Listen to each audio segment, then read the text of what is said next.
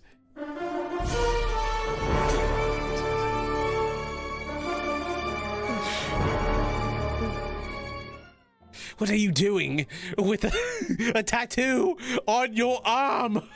He starts freaking out.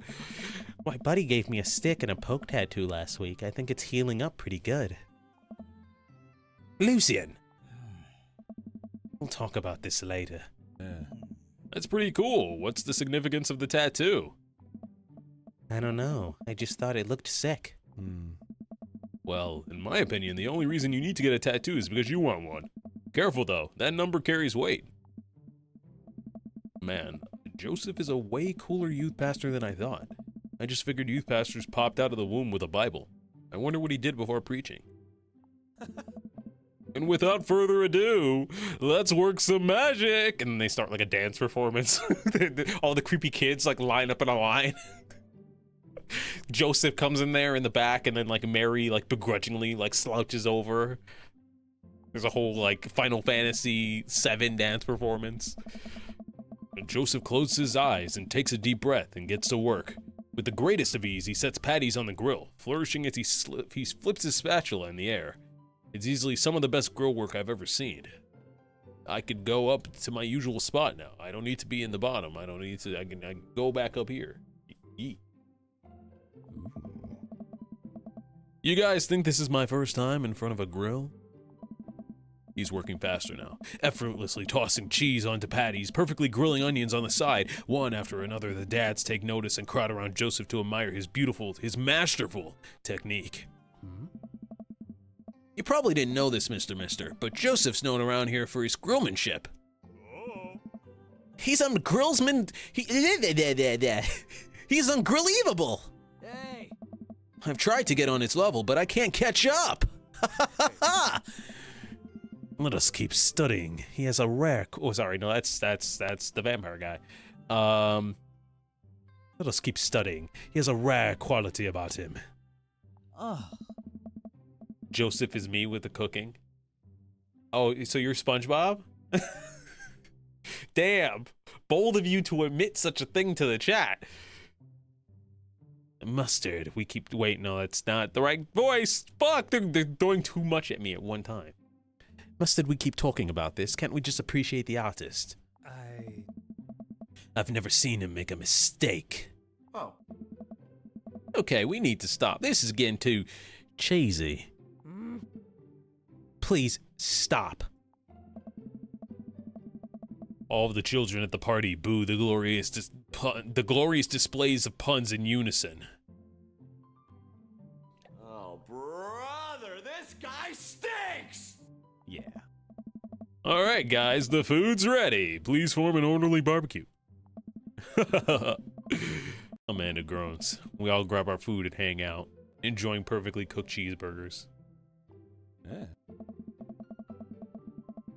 Man, it's so wild that all of us dads live in the same cul-de-sac. Hey. Kinda nice, wait, no, that's, kind of nice, isn't it? It feels like there's a real community here. Totally helps when you're just a single dad trying to raise a kid. We're happy to have you here, man. I think you're gonna like this neighborhood a lot. Plus, Amanda seems to be getting along with all of the kids. If she decides to get into the babysitting game, she'll really make a killing. Hey, why don't you all add us on Dad Book? I'm so tired. Dad Book? Oh. Yeah, it's a great social network for dads to keep in touch with each other. We're all on it, so if you need to reach out to anyone, that's the simplest way to do it.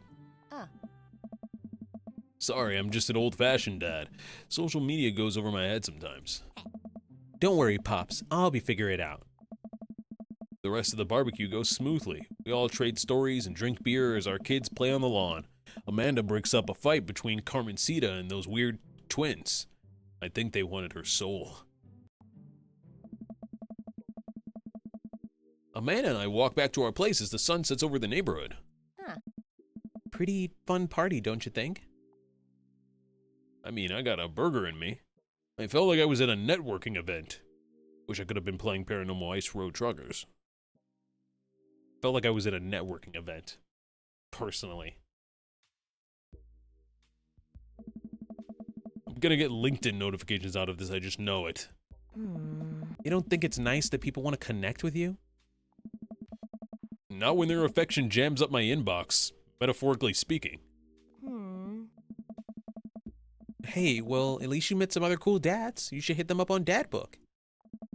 Maybe I will. Maybe I will. If I ever figure out how social media works. I have a good feeling about this place. Me too, Dad. You always have time for a beer with the buds. Amanda and I arrive home with the remnants of our veggie plate. Huh. Seems like nobody was really into the cauliflower. Any big plans for this evening? Actually, yeah, I'm going out with some friends. Oh. Is that okay? Of course. Just keep me posted and be home before midnight. You got it. And be careful. I will. Make good choices. Of course. And call me if you need anything. Dad, you're not going to do the thing where you wait silently for me to come home in the living room with all the lights off, are you? You gotta do it at least once for dramatic effect. What? No, I've never done that and I never will do that. Okay, do you have plans tonight?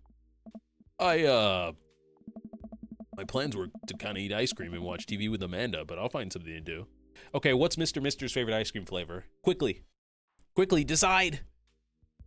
There's only one wrong answer, and if you get it, you're banned from the Crossout crew forever. Forever. Figure it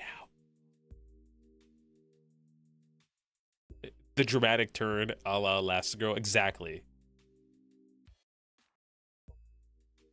Rocky Road, strawberry.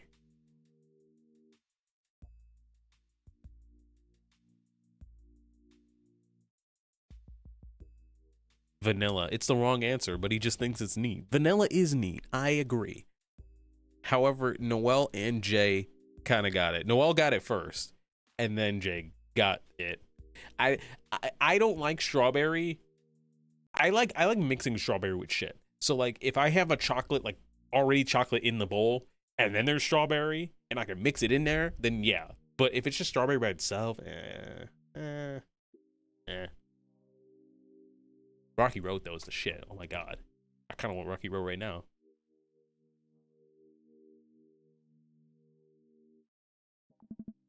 I'm gonna work on some stuff. See how long I can sleep for. Throw a party. Work on some stuff.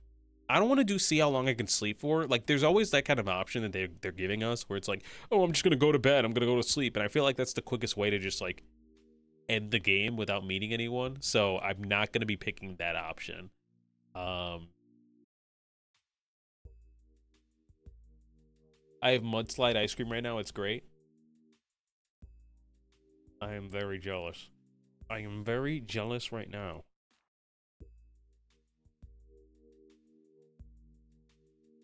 I like strawberry ice cream. If it's Tillamook. What is that?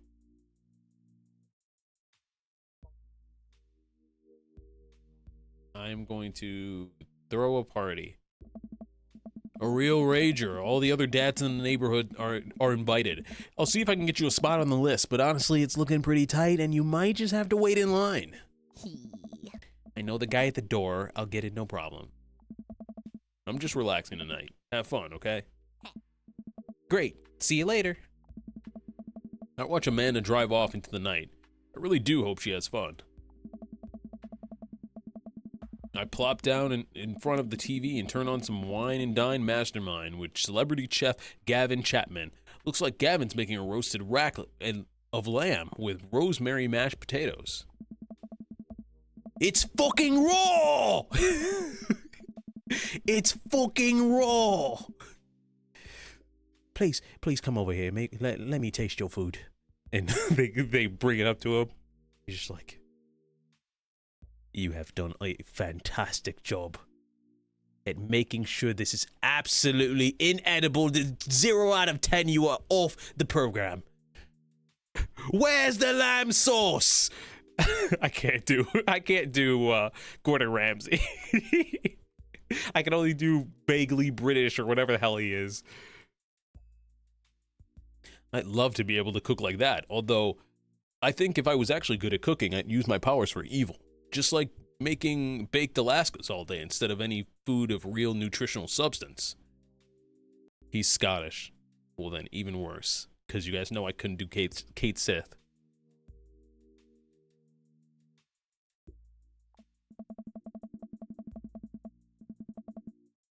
No, I know what mudslide is. I'm talking about the brand Tillamook. I didn't know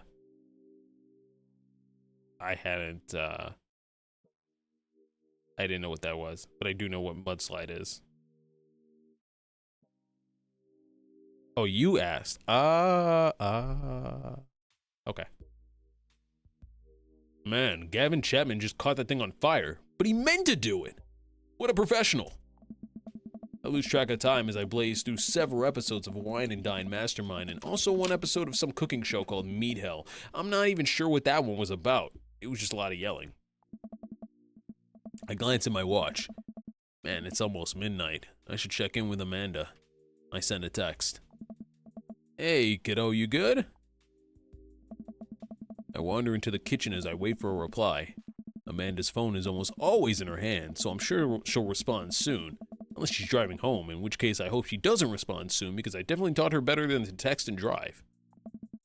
I reach into the freezer and grab an ice cream sandwich. It's a little late for this, but I think I earned it after a long day of socializing. I check my watch again and my phone, nothing yet. Okay, see, now I'm worried. Do I call her? Do I call the cops? No, it's too soon for that. I'll just send her a gentle reminder text. What's up? Hey there. Wait, no emoji, no emoji. Half an hour passes. Now I'm really worried. The episodes of Gavin Chapman Meat Hell are not only assuaging my anxiety, but possibly exacerbating it with all the yelling. So I keep pacing around the house, waiting for her to come back. Hey, no, three Ys is too much. Three Ys is too much. Why didn't I find out where she was going? Who was she even with? Why don't I know any of her friends' phone numbers? Why don't I even know any of her friends' full names? Who is Emma P? I decide to send her another text. Amanda, please text me and let me know you're okay. I can't help but think of all the awful things that could have happened to her. Oh, thank God, it's her. Amanda opens the door and shuffles in. Finally, she's back home. I'm glad she's okay. Sup? Sweetie, thank God you're safe. Ugh. Yeah. But now that I know she's okay, I'm really mad. Why didn't you answer my texts? Amanda pulls her phone out of her pocket. Oh, whoops. Guess I didn't see these. She starts to walk into her room. Amanda Ann! Whoa, we're pulling out the middle name now? Amanda, you came home an hour and a half after your curfew and you didn't respond to any of my texts. You really freaked me out. I was about to call the cops.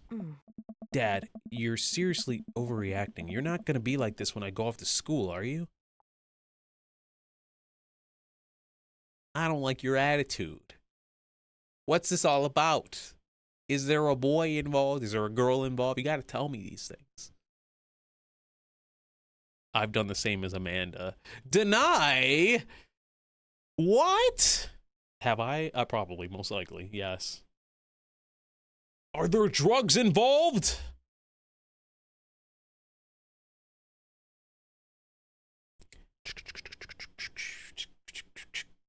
I'm gonna click. I don't like your attitude. You can't talk to me like that. Are you serious? Stop treating me like I'm a child. And stop acting like one. I told you to check in with me and you didn't. How am I supposed to trust you to make good choices when you move out if you can't even check in with me? I sit down on the couch and put my head in my hands. I feel very tired all of a sudden. You really scared me. Just please don't do that again. All right. I'm gonna go to bed now. Amanda closes the door to her room and I head to mine. Jeez. As I'm falling asleep, one thing she said keeps echoing in my mind. You're not gonna be like this when I go off to school, are you? And then I came up with a great idea. She would never go to school. I can deadbolt the doors in and she can stay in the house forever. And then it just begins a downward spiral. We become the paranoid dad.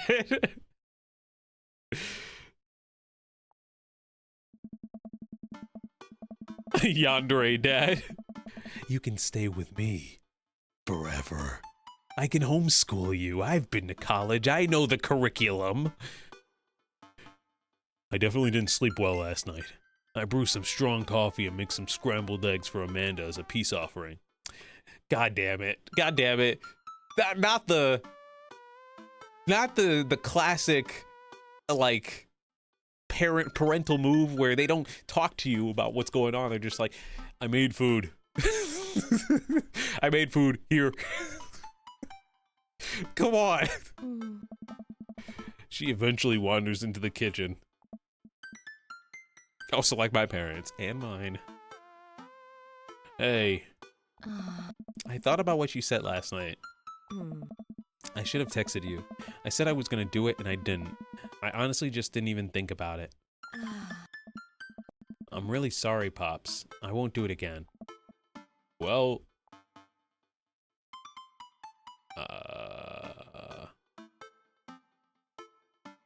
I'm really trusting you to make good choices. I also thought about it, and I'll try to give you your space from here on out. I gotta trust that you can take care of yourself. Team Media? Team Media. Amanda gives me a hug. Want some eggs? You know it. Sprinkle some cheese on them. Already did. Yes. Bless you. I don't like cheese on my eggs. I don't hate it, but like melted cheese, I know people do that on their eggs. It's all right. Amanda scarfs down the eggs in the time it takes me to wash the pan. There's got to be a secret manual that all parents get that they hide from us. And then, no, the real secret is that you become a parent and you're like, okay, where's the manual? And then the manual never shows up. And you're like, fuck! And you're like, oh my god, being a parent is like the rest of adulthood? We're just winging it out here? Yes. Yes, you are. Have fun. It's not common here, but I like cheese and eggs. I don't hate it, and I will eat it if it's put in front. Like, I'm not picky, so I'll eat it if it's in front of me. It's just not my preferred way of eating eggs. All right, I'm off to school. Smell you later. Wait, one more thing before you go. A hug. A hug. What's Dad Book? Dad. Oh, it's a social media platform. Wait, What? what's a social media platform? Dad, I have to go to school. Come on, Amanda. I'm an old man. I can't put together a Dad Book profile on my own. All right, I'll help you sound interesting on the internet. Dad. Amanda spends the next couple of minutes setting up my profile on Dad Book, which, as it turns out, is a place where dads can get together and talk about fatherhood. Ugh. All right, Pops, we gotta fill out your profile. Let's get some likes and dislikes.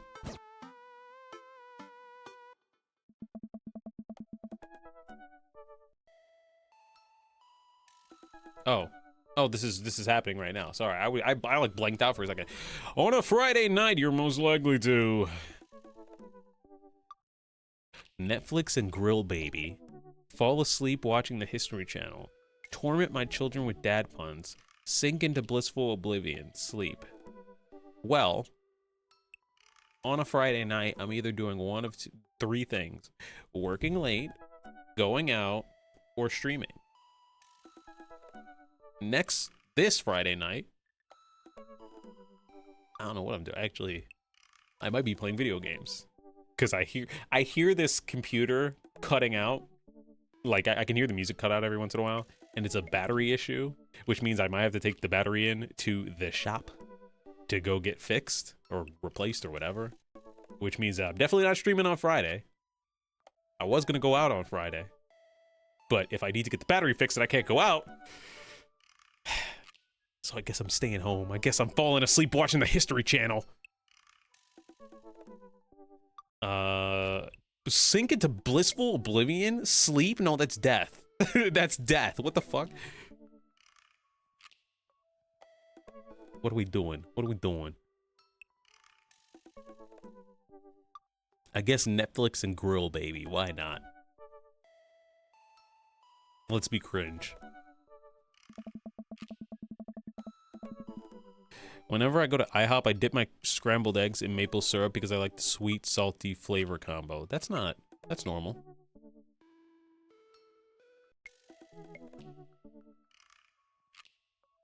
As long as you weren't like...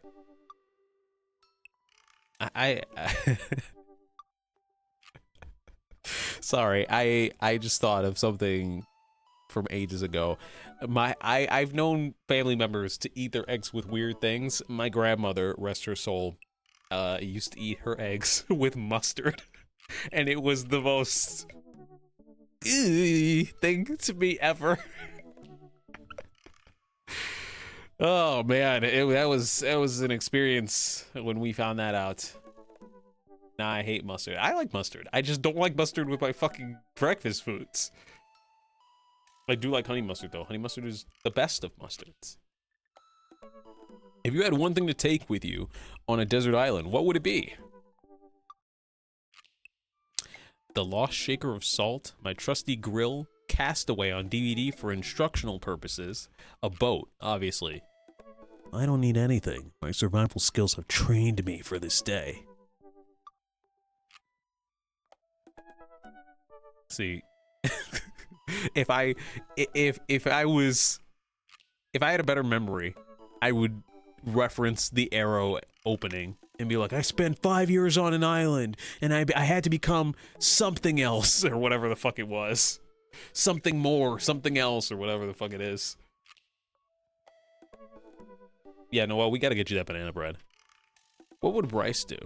I would take... I was gonna say Castaway on DVD for instructional purposes, but then Denai just said, I love how the DVD option doesn't clarify whether you have a TV and a DVD player. Let's assume that we do. Let's assume that we do. What are your turn-ons? Strong dad arms. Tennis shoes with long white socks. A well-manicured lawn. Street smarts. Top-tier grillmanship. Comfortable with crying.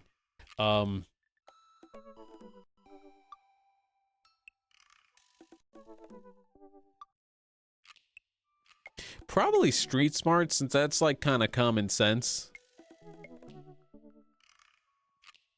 I mean, we don't really need the dad arms. Like, I already got the dad arms. We know this. We've been knew this. Tennis shoes, absolutely fucking not. Well manicured lawn. Maybe in 20 years, that will be my answer, but not now. I don't care. Top tier grillmanship, don't care. Comfortable with crying. I mean, yes, but not the first choice I would do. What would Bryce do? I'm gonna say street smarts. What did you want to be when you grew up? A technical writer for manuals and instructions. I don't know why I said it like that. A salty boat captain, a pro skater who's also an astronaut, a good father, the president of space. Lawns are overrated. I would not be able to say that around my family. Our lawn remains crisp and neat. Our neighbor's lawn, not so much.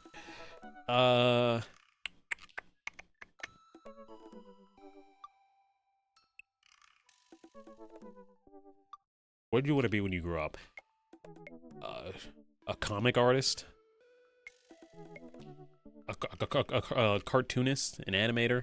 None of those are in here.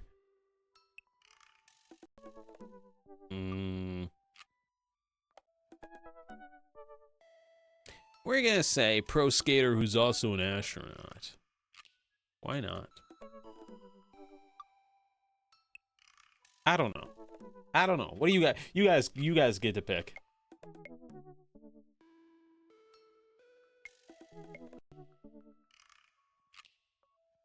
Bum, bum, bum, bum. Astronaut. As a kid, it was like a singer and a writer and a scientist.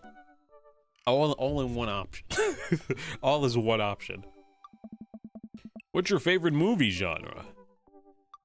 War documentaries, Sean Connery's entire filmography, anything on Laserdisc, romantic comedies, whatever will make me cry.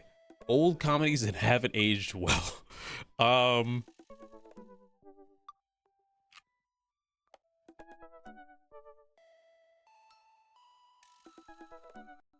I guess romantic comedies, I don't know. Either this one or this one. No option for horror. Horror is definitely not me. I don't watch horror movies. The horror movies that I watch, you guys have seen with me. So, like, I am not big into horror.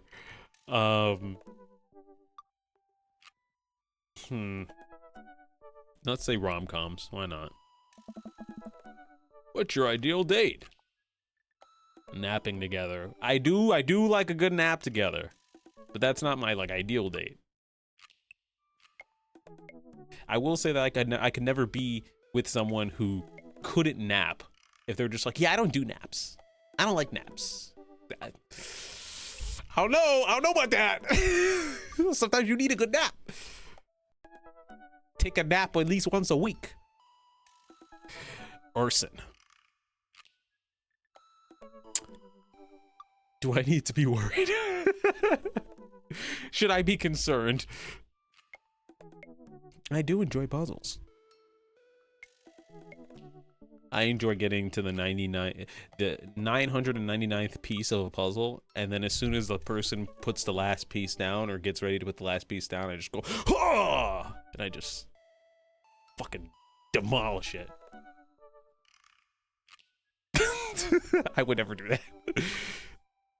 What is geocache? Geocache is like a thing where, like, I had some friends who did it when I was in like middle school, where you kind of like, it's hard to describe, like there's like items on like a map, kind of like Google Maps, and you basically have to just like wander around and look for the items. And yeah, that's kind of it, I think.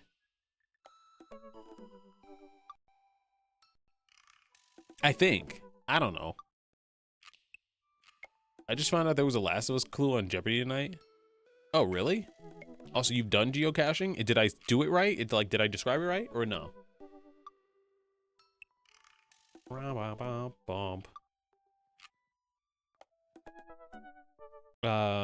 Hmm.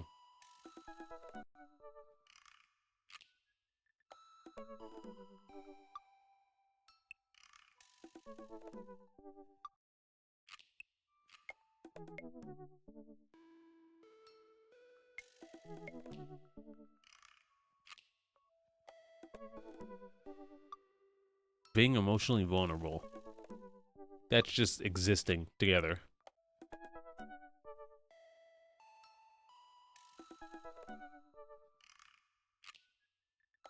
Why isn't there like an option where it's like, do your hobbies next to each other? Do your hobbies next to each other without speaking a word and just enjoying each other's company. I guess doing a 1,000-piece puzzle together. We can do that. What do you never leave home without? A sensible cardigan? I do not own any cardigans. My sick vape? I do not vape. My book of word jumbles and a pen? No. As I have said, I do not read. A cool knife. Whoa, shit. I was gonna say I don't own a knife. I do own a pocket knife now.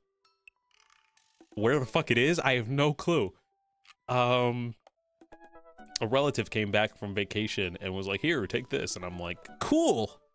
And I placed it down and I don't know where it is. We voted arson earlier. I vetoed it. Oops. What do you never leave home without? My cripplingly low self-esteem.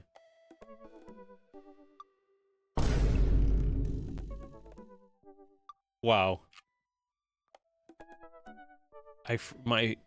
That's me. I frequently forget my phone's keys and wallet all at home sometimes. I surprisingly do not. I misplace a lot of shit, but I never misplace those things. Those things are in the same fucking spot every time. And maybe that's something I got from my dad.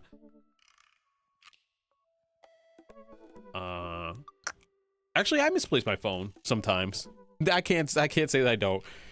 But there's like Google Find Your Phone. So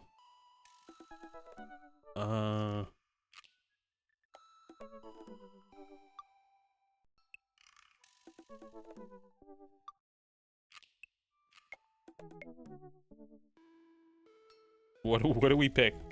I'll let you guys vote for this one. I won't veto you guys.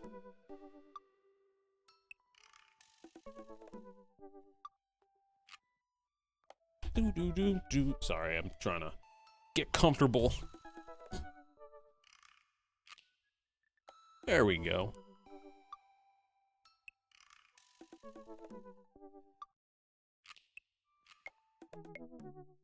Any from 1 to 4. Oh, that narrows it down a little bit.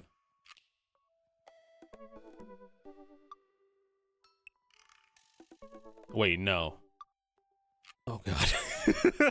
That narrows it down a little bit. She immediately goes, wait, no.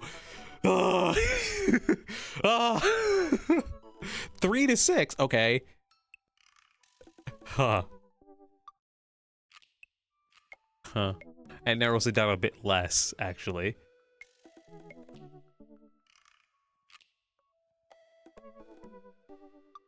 Do we do my cripplingly low self-esteem?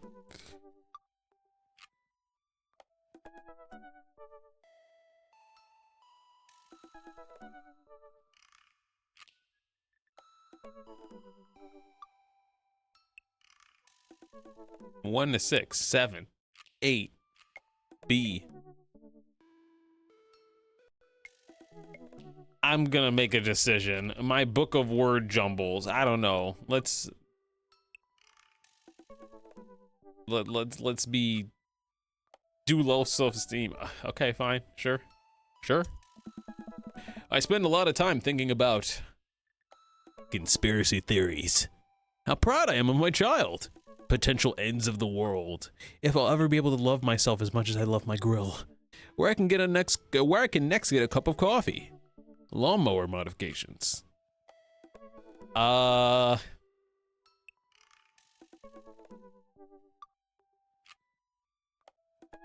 I can next get a cup of coffee? Or potential ends of the world. Honestly, those. Honestly, that. Profile complete! See, that wasn't so bad. We've been here for 30 minutes, Amanda. Yeah, that was actually kind of fun. I could totally spend all day on here just looking at people's profiles. You should message one of them, or more than one of them. All of these dads seem pretty interesting. Okay, I promise I'll make some friends. Amanda gives me a hug. Go get him, Dad. Welcome. You've got dads. The heck is that to the side? Hi, Mister. It's me, your dear old friend from way back in the day, Dad Manda. I'm delighted to see you've signed up for Dad Book. They recently added this exciting new messenger service, so you may find yourself receiving other messages from other dads like myself. Take care not to miss them. Okay. Thanks, Dad Manda. So who do we message first?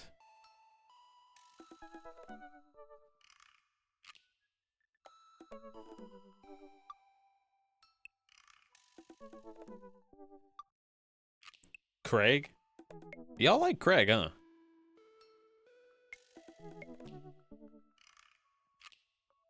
Do I show? Okay, so there's one for Craig. I'm gonna hit the random number generator and see what happens. See what pops up. 7? All right.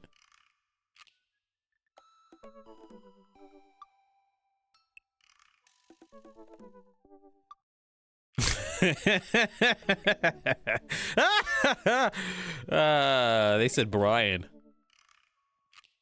They said Brian or Joseph, neither of which are my favorites. Alternatively, text Robert. So like, are you ever calling back? Robert, are you mad at me? Send.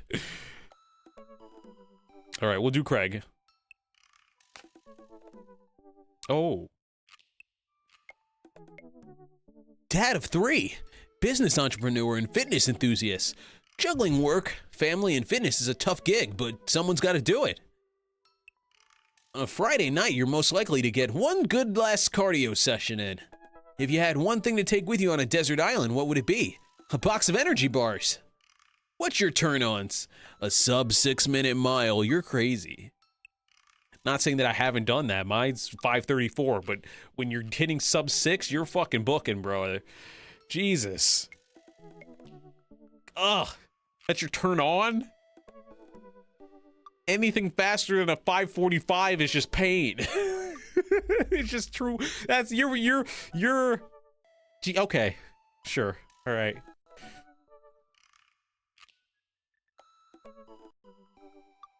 So, I ran into someone the other night. Oh god, deny, no. No, I could not do that. Oh my god, that is, that's risky, that's rough. I don't know if I can do that one. She's trying to get me in trouble. All right. What did you want to be when you grew up? A beer pong world champion. What's your favorite movie genre? Buddy cop movies forever. What's your ideal date? Scaling a huge, dangerous mountain for fun. What do you never leave home without? An extra tube of energy gel. I spend a lot of time thinking about... I can't read that. I spend a lot of time thinking about my mile time used to be so good. What happened? Have I peaked? You know, that was me 10 years ago. No, 8 years ago. 7 years ago. Yeah, that seems right. 7 years ago. But no, you just gotta chill out, relax. Running is overrated. I guess you guys want me to fucking... I ran a sub 6 mile once. When? How long ago? What was the time? I'm quizzing you. I'm questioning you. So I did the mile in track. So like the goal was always to hit at least 6. And then it was like, I would want to do at least like 5:45 to 5:50, somewhere around there. And then I had a few meets where I got like 5:35, 5:34, and I never went under that. Now I could never do it. I did cardio yesterday, but I didn't fucking time to see how fast I could do the mile. It's gonna take a while before I can get there, cause my my upper body is like it's bigger now than it was, so it's harder to run faster like that. Are you just saying what I'm saying, Noel? Like, are you just repeating what I'm saying?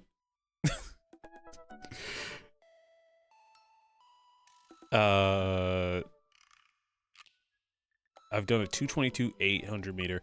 I don't remember what my 800 meter time was, because it was usually the mile and the 800 for me.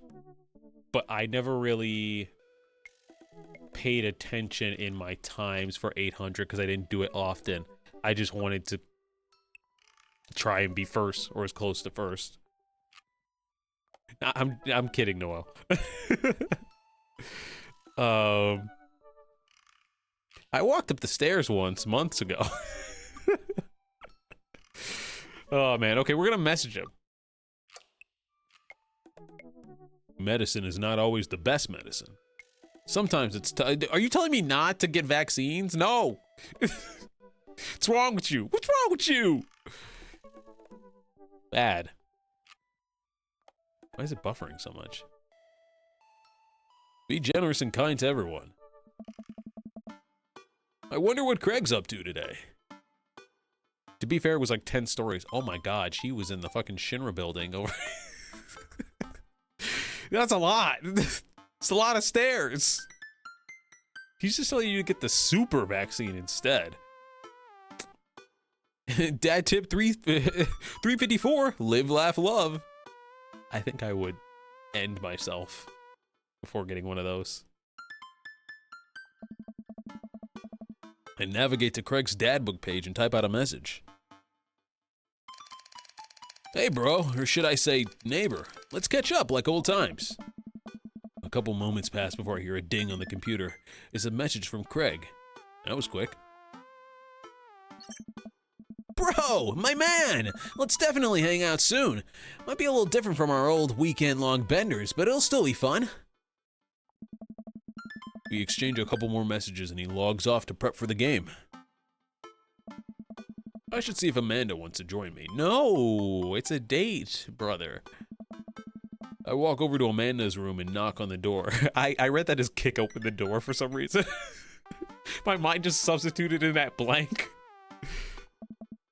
I had to once go to my sister's apartment to take care of her dogs, and at the time she lived on the 15th floor, and the power went out before I arrived. Oh my god. Oh no. Fuck, I'm so sorry. That's rough. 15th floor is insane. Ugh. That's rough. Yo, Manda Panda. I open the door and find Amanda sitting cross-legged on the floor, surrounded by magazines and newspaper clippings. She seems to be making some sort of art piece, but Oh, she is not looking good. Holy shit. Are you okay? Her eyes are puffy, almost like she'd been crying. Hey, are you alright? I'm fine. Yeah, I'm fine. I just got sad because I realized that dogs are too often killed off in movies to elicit emotional reactions from the audience instead of being given the respect they deserve. It's just not right. Are you sure that that's all you're upset about? If there's, anything going on, I just want you to know that I'm here for you. And I'll always be here for you. Whether you need a shoulder to cry on or a strong dad to go kick someone's butt, I'm only a phone call away. Thanks, Popsicle. I appreciate that. But I'm fine. Really. I'm unconvinced, but I'll stop badgering her about it. I'm sure she'll tell me when she's ready. What you working on?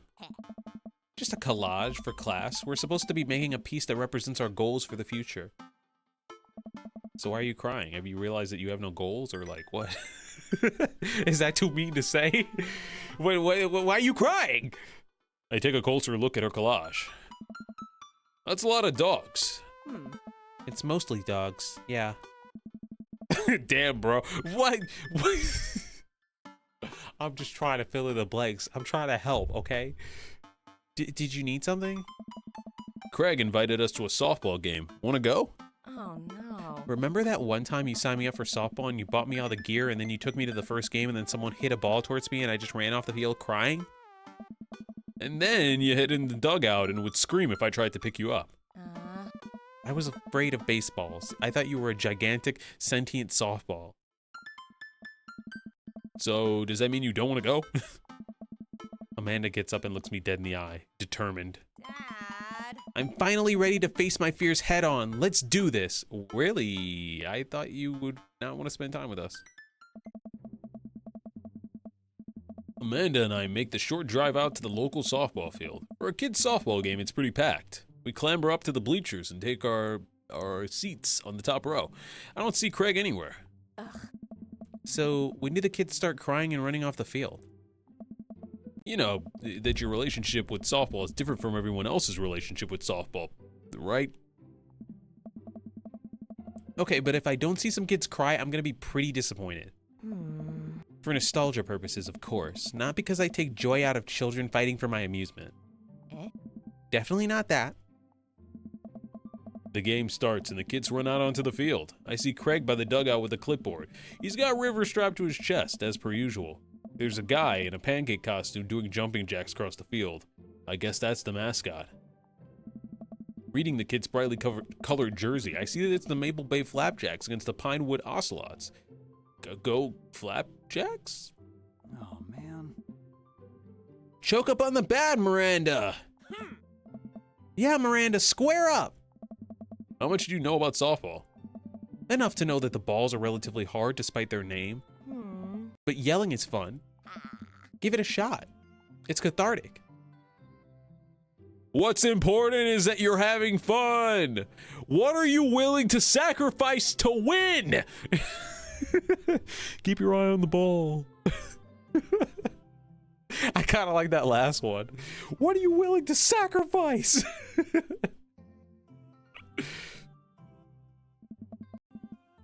Leave it all out on the field, Miranda. If you want this, you're gonna have to bleed for it. Who I assume to be Miranda's father gives me a dirty look. I shoot it back at him. That attitude isn't going to bring Miranda to D1. Dad, please don't fight any other dads while we're out here. We watch a couple of innings of softball. They aren't ready for the major leagues yet, but Craig's trained his team pretty well. It seems like he's really good with kids. Kegstand Craig is good with children. Whoa. It's amazing how hard they're hitting the ball and how no one has run off the field crying yet. Amanda, dear, you gotta let it go. Let what go? I'm perfectly fine. The opposing team is up at bat. They hit a fly ball out into the center field. The tiny little girl then tries to get up under the ball, but it misses her glove and hits her straight in the forehead. Hey. See, it's a completely justifiable fear. The girl plops down on the grass and starts crying. Craig makes a beeline to her, checking her forehead and comforting her until her parents arrive. He carries her off the field as she sobs. Man, it's strange to think about how this guy was the guy who once backflipped off of a roof and into a pool while shotgunning a beer. He's so responsible now. The game resumes after the girl calms down a bit and we watch a couple more innings. Craig's team is crushing the other team in the 9th inning and the Ocelots seem to have given up by this point. I see one outfielder eating fistfuls of grass.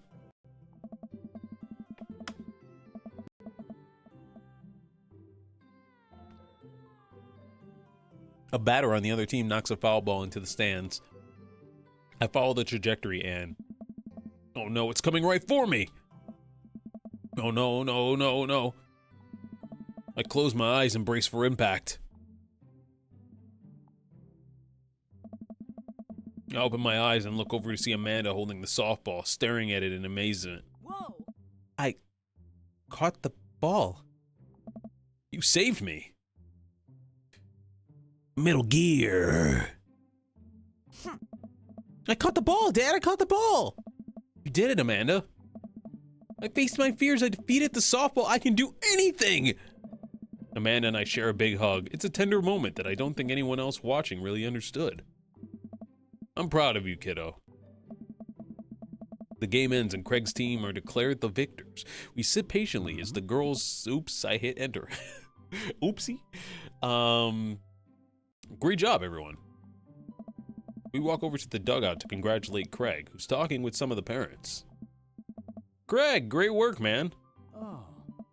Thanks, we've been working Thanks. We've been working hard all season, and it's great to see it paying off. I'm so proud of all my girls. Speaking of which, have you met Briar and Hazel? They certainly look like you. You know what they look like? Kind of like, oh, maybe it's just the nose. I was gonna say they kind of look like Lilo from Lilo and Stitch. That fucking baby though. Why are they blinking and that baby isn't blinking? that bothers me. The baby is just staring into her soul. Ow.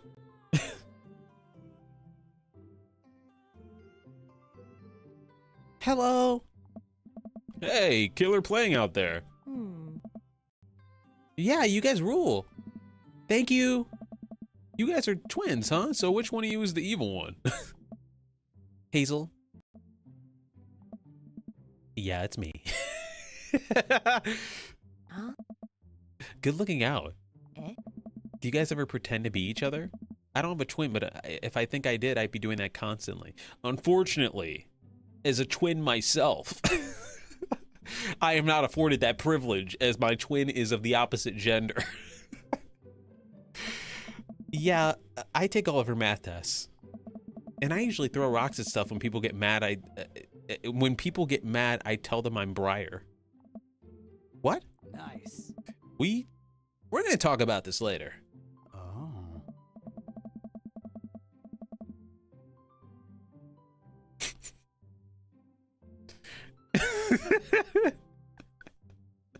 Amazing. The eyes in chat. Mister, bro, I just got a couple more things to clean up and then we can hang. Sounds good. Just then, one of the moms jumps into the conversation.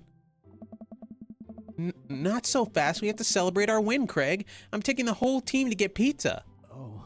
Oh, I don't know if I can. Nonsense. The girls won. What sort of celebration could we have without our fearless leader? She lays her hand on his shoulder and gives him goo-goo eyes.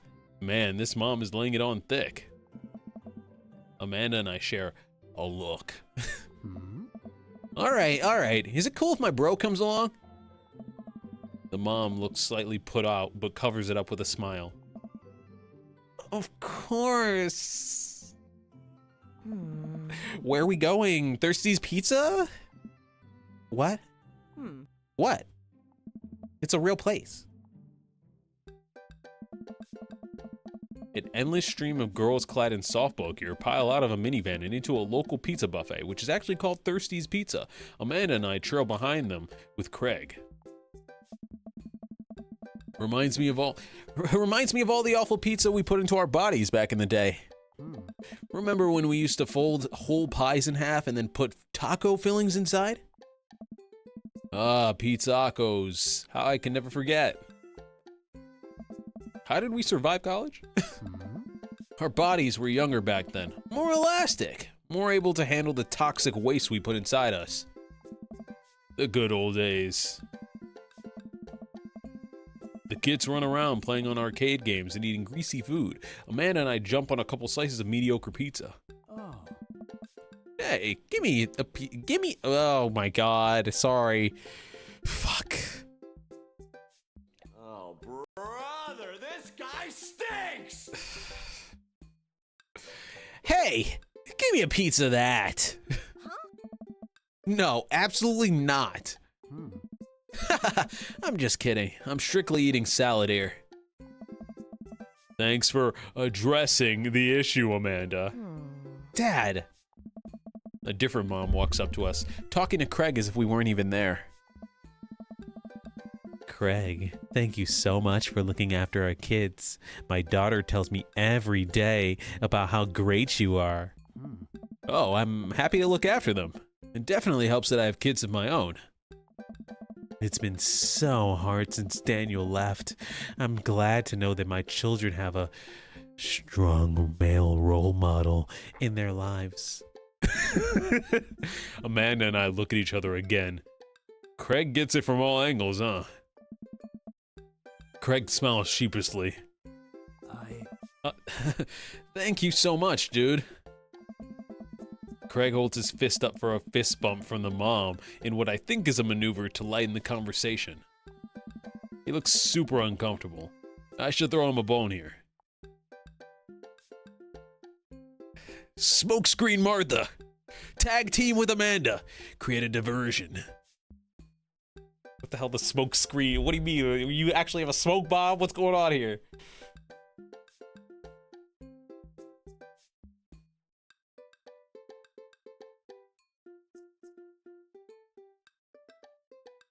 Tag team? I give Amanda another knowing look, and she hits me back with a nod. She understands. Amanda puts a hand to her stomach and looks at me with puppy dog eyes. Dad, I don't feel so good. I think I ate too much pizza. Oh, no, sweetie, you're not gonna projectile vomit everywhere, are you? Yeah, I think I'm gonna projectile vomit everywhere right now. The words projectile vomit and right now usually seem to get everyone to clear out, but Martha is not budging. Back it up, Martha. Here in the splash zone, I drank a lot of orange juice this morning and it's feeling pretty acidic. You'll be fine. Amanda shoots me a worried look. This con is going sideways. I should have known that a mom of all people would know the fake puke scam. Well, I guess it went away and I'm fine now and nothing's wrong. She turns her back on me to talk to Craig. So, I'm taking Hazel and Briar tonight for the sleepover? Oh. Yeah, they're pretty excited about it. You'll want to keep them out of trouble, right? Oh, of course, but I could always use help from watching after everyone tonight if you're not doing anything. Wow, this lady is really going for the gold. Bro. It'll actually be nice to have a night to myself and River, but thanks for the invite. Martha, you might want to grab your child. She's stuffing pizza into a coin slot. Martha angrily turns her attention towards her daughter. Tiffany, not another arcade machine. I swear if we have to buy it. Martha storms off towards her kid. She seems nice. Oh. Yeah, the team is one big weird family. Takes all sorts, right?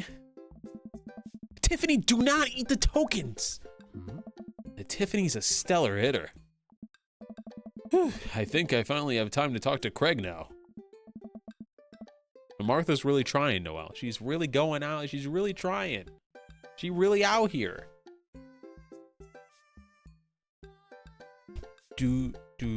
Man, you're a busy guy, huh? Nice. Only on days like today, I hope. Dad! Hmm. Hey, girls. And the artist in me is like, if you mirror these girls or like put them on the opposite sides of where they usually stand, would the art still look the same or would it look bad?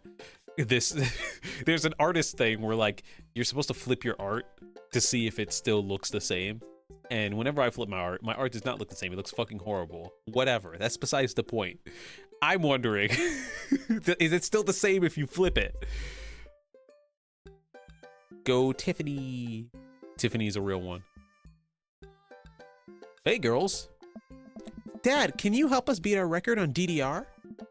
We told Ariana's dad that you would destroy him on the dance mat. Please help. I don't know. Girls, you know I don't have my jukes anymore. But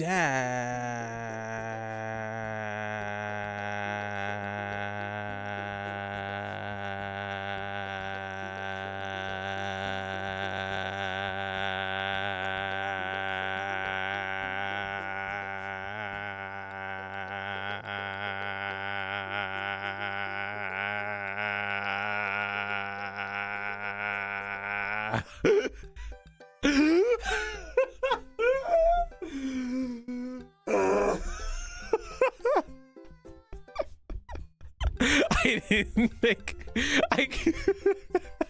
I was like, how far can we go? Stream heads. I fall over and you just like hear a slump on the desk and the stream just ends. Craig looks at me like a hurt puppy. Huh. Sorry, dudes. Duty calls. I promise we'll catch up in a bit. It's all good, buddy. Craig runs off with his daughters and I'm left alone with mine. Man, I was really hoping to hang out with Craig more today, but it seems like he's getting dragged in every direction. It definitely wasn't like this in college. I feel like we might be a third wheel here. there's worse places than an arcade to be left to your own devices. You're right. Want to drop some coin on pinball? You know it. I like that expression. That expression's cool. Amanda and I pull up to a machine that's feeling pretty hot and get to work. I'm a little rusty, but the pinball wizard within me will never die. I pull out a decent score and then challenge Amanda to top mine. And immediately she gets multi-ball. Looks like she takes after her father. You're pretty good. Don't patronize me. Hey, just trying to pay a compliment. Amanda shushes me. She's in her zen zone. She fights valiantly, racking up points by the millions. She's this close to beating my score, but I feel honored just being able to watch. You're friends with Craig, right? Janet from earlier walks up and leans on the pinball machine. Yeah, we went to college together. Please don't lean on my thing. Huh, that's so interesting.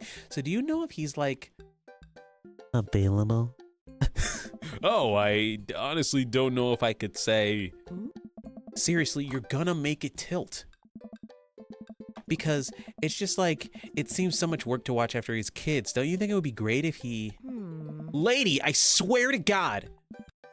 All of a sudden, a buzzer sound and the game is over. Janet made the pinball machine tilt. Whoa!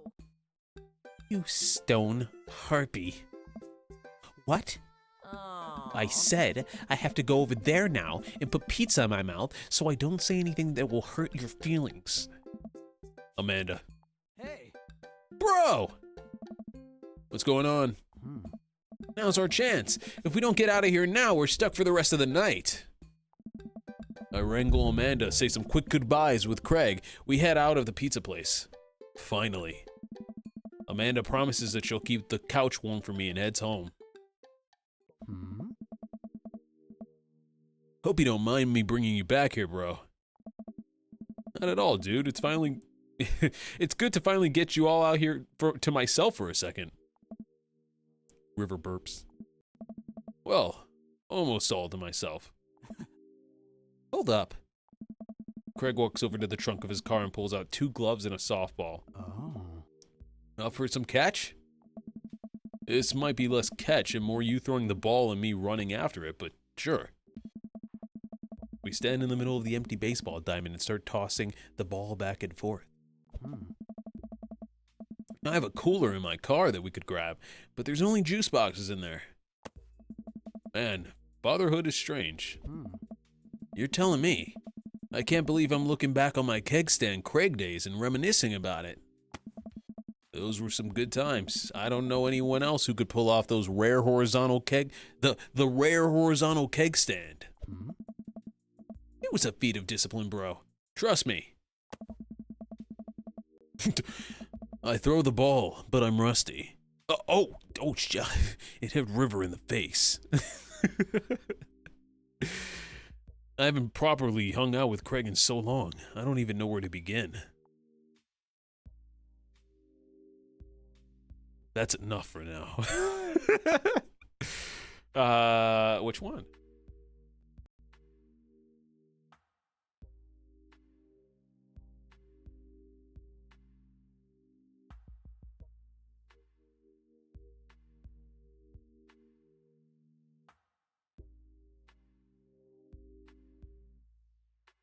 Sorry, I'm refreshing chat real quick.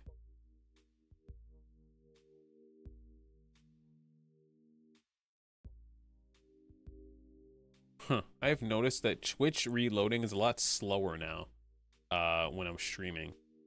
I wonder why. It's back though.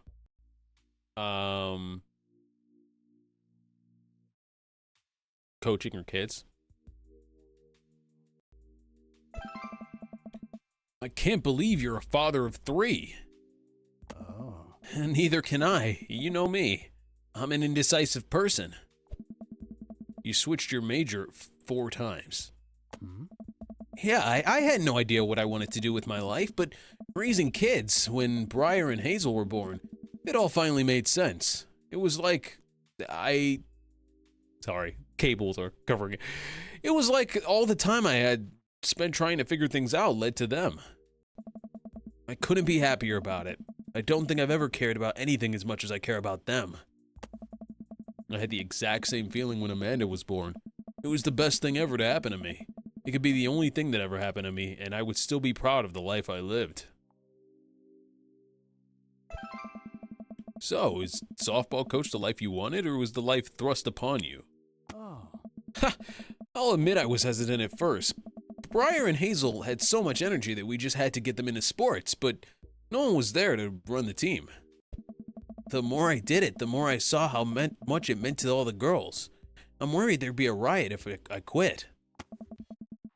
I would also be afraid of tiny children with metal bats. Oh. They're quick and they work as a team. I've trained them too well. They take you down like a pack of They take you down like a pack of velociraptors on a T-Rex. Exactly. So, you run a business now? Bro. Yeah, we sell fitness gear. Imports and exports mostly, but we're coming up with our own line of athleisure wear soon. I nod. I mostly use my sweatpants for watching TV and not, sweating. Sounds like he'd make a killing. If you ever need athletic gear, I've got your back. You could sponsor me. I'll rep your athleisure wear brand while I mow my lawn. Oh. That is the glamorous lifestyle we're catering to, yeah. It's nice out here. Quiet. Must be good to get away from the softball moms for a bit, huh? I don't know. Christ, Janet. Yeah, that was a lot. Are they always like that? Actually, this wasn't nearly as bad. Yikes. Just so not interested. Well, what are you interested in? Ooh, he's thinking. He's perusing. Peace and quiet. That hot silence. Hey. My ultimates. But only a Saturday. My ultimate. Here we go. All right, let me voice this. My ultimate sexual fantasy is sleeping in on a Saturday. But more seriously, I just can't get back into dating right now.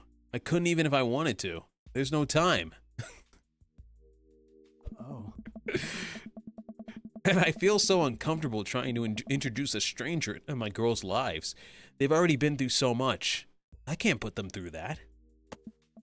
Buddy, I hear you. Oh. So the moms can hit on me all they want, but the girls are my top priority.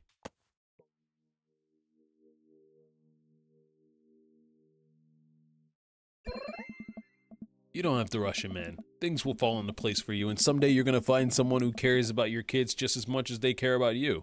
Hmm. Bro, that's so sweet. While I'm distracted, I missed the softball, and I felt that. That was loud on my end. I feel like it hit me. It hits me right on the head. Wow, that hurts. Amanda was right all along. Hmm. Sorry, dude. Craig runs over to me.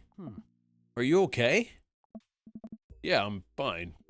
Wait, let me do the dad thing for a second. Craig spends a moment examining my head. It's worse than I thought. Don't tell me you have to kiss it to make it better. Bro. You would be so lucky. Kissing is for the weak. The baby looks unenthused. The baby is like, really? Really? This is what's happening? You're stealing my dad?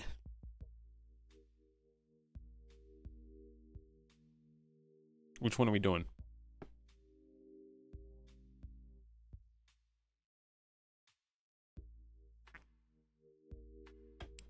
Bro, that's so sweet. Bro. Bro. Bro. Bro. Bro. They just keep saying bro, and the baby's like, shut the fuck up. My headphones fell out. Which one are we doing? Oh, I mean. Also, my headphones fell out, and I don't know if they were the right ear. They are the right ear. I feel like I've earned it at this point. Waiting all day to hang out with you. Whoa, okay. Oh. Well, Craig leans in and kisses my forehead. walk it off, champ. Are the lights on this softball field really hot, or is that just me? I get up and dust myself off. River yawns. Hey, little buddy, you must be getting tired, huh? I hate to say it, but I should probably head out. Sorry things are so... You get older and life just gets in the way, huh? We start walking back to the parking lot. Hey, remember that one house party we went to that got broken up by a helicopter? Hey. How could I forget? You and me hopped over a concrete wall to get away. But the other side of the fence was a parking lot where a bunch of cops were parked. Oh. Oh, man, yeah. Could you imagine the look on our faces? You just walked straight past them like we were out for a stroll. And not knowing that we were at the party, they started joking with us about how big of a bust it was. We had to talk with them for like 30 minutes. You told them you were interested in joining the academy. Hey. And then they started giving me pointers for the exam. The longest 30 minutes of my life. Influenced gained, Craig. Influenced loss, River. Man, college. Good old days, right? We get back to our cars. Craig pulls me into a hug, or at least as much as we can manage with a baby between us. Never enough time, huh? Guess not. Let me make it up to you. Let's hang soon, yeah? I like that. Successful first date, but our daughter is still pissed off. I yawn as I walk through the door, spotting Amanda hunched over her collage, glue stick in hand. I was trying to glue something together, and my father was like, a fucking glue stick? A glue stick isn't gonna do shit. And I was like, what do you have? What do you have? I was trying to glue this, which one is it? This one? This one. This earbud broke apart. And I was like, I could put some glue stick on it, smush it back together. And he was like, I swear to fucking God. We got some like very precise glue when I was able to put it back together. What? I didn't know. I asked him if he had precise glue. He said no. So I said, okay, I'll go get the glue stick. And then he got up and he was like, here's the precise glue. So what was I supposed to do? What was I supposed to do, Noah? Burning the midnight art oil? Figured I might do something productive between episodes of Shark Hunter lip sync battles. Do the sharks lip sync or do the shark hunters lip sync? Ah. Yes. I look over her shoulder at the collage. Amanda, this is some good art. Look at this good art you made. Thanks, I'm just about done. Like before, it's still a lot of dogs. In one corner there's a pile of cash. In the other it's... Amanda, is that me? Yep, the whole thing is about my goals for the future, and those are basically just to sit on a pile of money with my 20 dogs and also have a strong and mutually supportive relationship with my father into adulthood. Oh, now you've done it. Get ready to watch your dad cry. Here it comes. It's happening. Dad? You did this with your good art. She pats me on the back. Hey, how was your hang with Craig? It was okay. It was all right. He was doing well. He gave me a little kiss on my boo-boo. He did what? Nothing. It was good. That Craig guy sure is busy. Yeah, dude, the softball life isn't for quitters. Bro's just hysterical. Also, I'm very proud of you for facing your fears today. How does it feel? I'm on top of the world, Pops. I should start facing my fears more often. Oh yeah? How about tomorrow we hit some empty parking lots and practice, dare I say, parallel parking? Okay, I'm not that... I'm not that ready to face my fears. Oh. Baby steps, Dad. I'll work my way up to it. All right, I'm gonna hit the hay. Take care of late night television for me, all right? I'll let them know you said hey.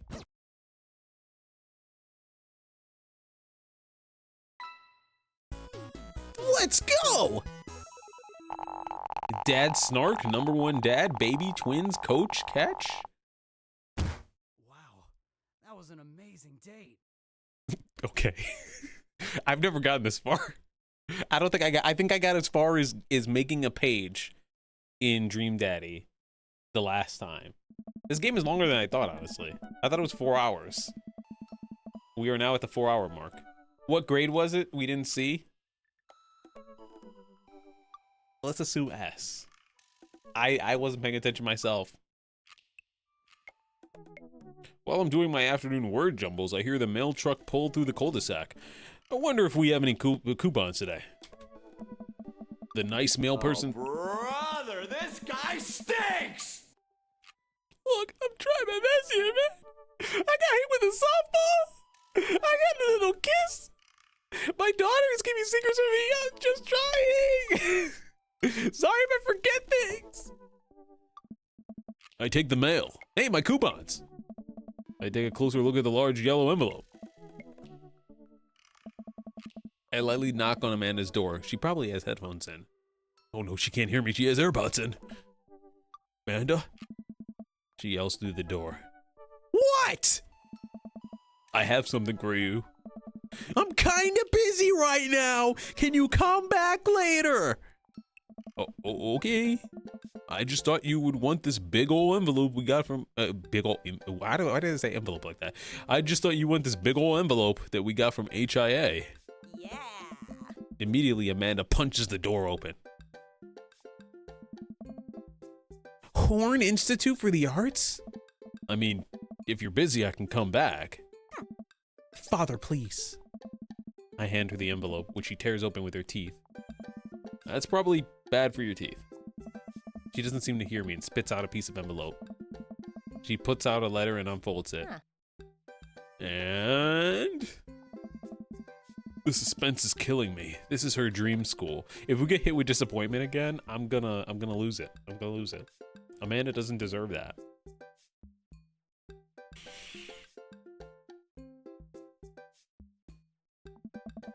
Amanda's face is unreadable. Mhm. I can't believe this. Oh, honey, it's okay if you didn't. Alright. I got in! Yeah, let's go! Air horns! Oh!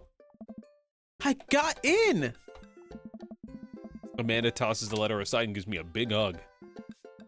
Congrats, sweetie, that's amazing! I'm so proud of you. She pulls away and looks at the letter again. Oh my god, I really can't believe I got in.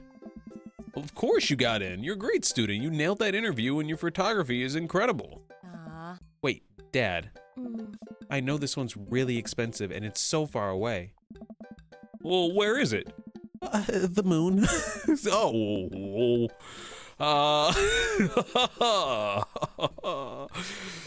HIA was one of the more expensive schools that Amanda applied to, but I know she's had her heart set on it for the longest time. It'll be tough, but we're gonna make it work. We're playing Dream Daddy, and we're voicing a lot. We're doing voice acting like every moment of this stream. How you doing, Mishi? We're playing Dream Daddy. We're trying to date dads, I guess. There are some weird dads and some cool dads.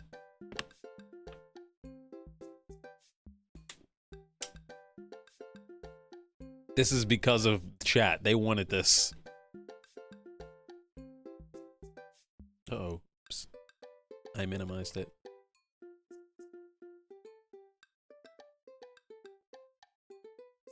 Hmm.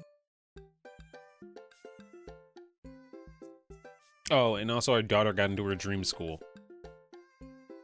Who's dating dads in chat? I don't know.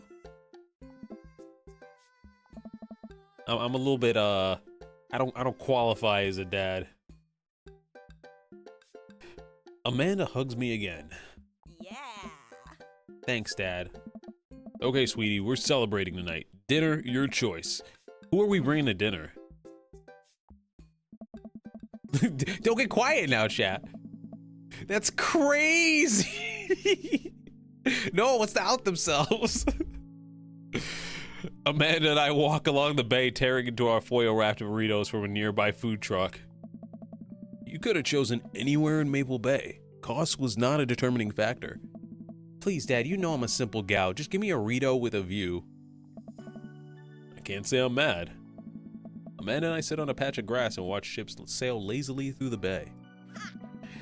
And the dorms are right near a bunch of cafes, and there's all galleries nearby, and there's a discount if you bring your student ID. Amanda, slow down. You're gonna choke on your burrito. I know, I'm just excited. Did I mention that students get their own studio space once they're seniors? And we get all the professional photo editing software for free? And then once you leave college, they strip that photo editing software away from you? Because they do. Because they will. That license will expire. Noticing. It's nice to see Amanda so enthusiastic about HIA, but I wish she wouldn't do it between bites of her burrito. I thought I taught her to chew with her mouth closed. I wonder who my roommate's gonna be. You take a survey online. You know, hold on, sorry, I gotta rant about this fucking software shit. My last semester of college, they made Adobe Premiere Pro and all, like the whole Adobe suite actually. They made it like, it was like $40 for the whole suite or some shit like that. And it was like a crazy good deal, but there were like 3 months of my college education left, and I was like, are you fucking serious? I've gone here for 4.5 years. Are you fucking serious? Now you do this? Like, it made me very, very, very upset. I was like, come on. She's chewing food. You gotta go all the way with voice acting. Okay, all right. Craig and I were. A good roommate can be a lifelong friend.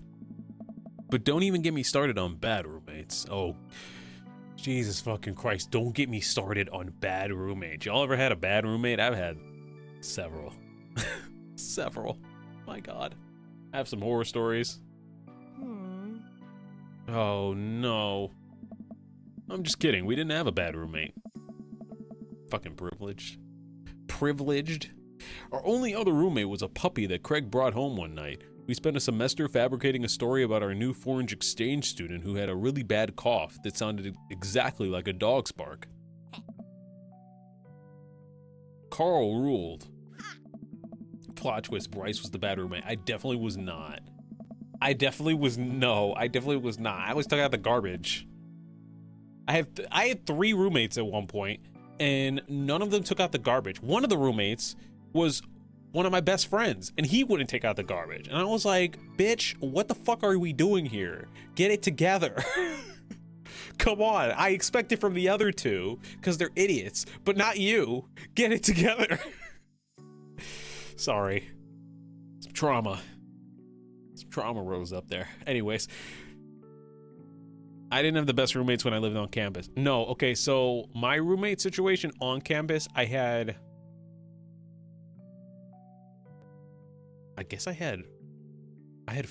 3 others. But my roommate thing was different because like there were dorms where, you know, people were in the same room, and then there were dorms where like everybody gets their own small tiny little room, but they're still in the same thing, same area. And that was where I was. We all had our own tiny little room, but we were in like one larger thing. And one roommate was fine. He was in the college band, so he was always away. Another one always would get drunk, and I think he dropped out after the first semester of college. And then there was my buddy Sam, and then there was me. And then I moved into my apartment, and that's where it was me, Sam, and then we basically would we had one roommate for 2 years, and he was okay. He was he had the I'm not gonna say he was problematic, but he was Republican, and I was in college in 2016, so I'm not gonna put that on him, but maybe. We had another roommate though, because there were 4 rooms, me, Sam, our roommate Sean, and then there was always a 4th door or a 4th room that in our apartment that was either empty or taken by another roommate. And every time that room was filled up, somebody was problematic. Either they drank too much, or they were like going through some shit, or they were just like they smoked too much. Like I remember like losing my mind. And I was so happy. Like there were some semesters where like we just did not have a roommate in that last room, and I was like, oh great, we have a system. It's nice. No one's disrupting anything. The cursed room. Yeah. Yep. My apartment was also fucking weird because we had 4 rooms in one space, and the 2 rooms on the very ends of the apartment like unit were huge. And the 2 rooms in the middle were like very small. And for some reason, I got assigned the very small room, one of the very small rooms. And then the other very small room was where it was the cursed. That was the cursed one. I don't know why I didn't. I think it was it depended on like who got to the apartment unit first, I guess. And I think Sam got there first, so he was able to get like the long one, and then the other roommate, the one that was like maybe problematic, got the other long one because he made it like 5 minutes before I did, and it just kind of stayed like that. But yeah. Anyways, I'm rambling too much. Amanda, rabbit, snake, maybe both. With the snake eat a rabbit? Yes. Oh, I think I'll leave it all up to you. She's so excited, I don't want to disappoint her, but I need to be real for a second. So, you know I had that talk with Mr. Vega. He didn't tell you about the dumpster fire, did he? The what? No! I don't want to put a damper on the good news, but I need you to knock it out of the park these last... Oh, it's me. I thought it was her. I don't want to put a damper on the good news, but I need you to knock it out of the park these last few months of school, okay? If you really want to go to Horns, we need that scholarship money. I know you can do it. Okay. But she looks suddenly stressed again. I don't like seeing red bags under her eyes. That makes me stressed out. I promise I'll try harder. I pat her on the back. Think you can handle a 14-hour drive to come home for the holidays? Jesus, 14 hours? My drive was 8. 7, 8. It was 8. I think there's gonna be some treacherous ice roads to cross. You gotta, if it's 14 hours at that point, you gotta fly. I'm sorry. Fuck no. Don't even get me started on the paranormal occurrences. Well, it'll be worth it if I get to see you. My eyes immediately well up with tears. Oh, Dad, don't cry. Sorry, I'm just very proud of you. You're all grown up now. And you're such a good person. And I hope you know how much you wanted to be. Dad, stop. You're gonna make me cry too. It's too late, honey. It's happening. Dad, I can't get tears in my burrito. It's gonna make it taste sad. I pull Amanda in for a hug and a kiss her on the forehead. Nah. Love you, kiddo. Love you too, Pops. Is this the end of the game? Are the credits about to? Dad tip 77, don't smoke. Welcome. You've got dads. All right, gang. Who are we going through this time? Let's read our messages while you guys decide.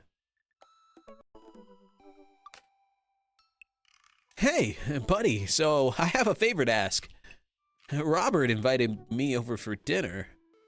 And I know it's kind of faux pas, am I saying that right? To invite another bro, but I've known the guy for years and I still can't get a good read on him. And I know it's gonna be super awkward if I go by myself. Will you please come with me? Don't mind if I do. I was gonna pick, if it was up to me, I would have picked Robert for a next date, but I love food. I love food that's free. And I don't know why you're so sweaty over cooking, but sure. Yeah, dude, I'm down. Thank you. I really hope that's a sweat of relief. I don't want to eat the dinner yet, because I got more messages to...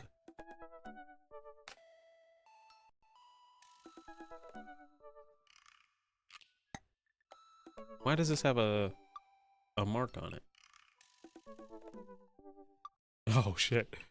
Amanda, is that you? What are you doing on Dad Book?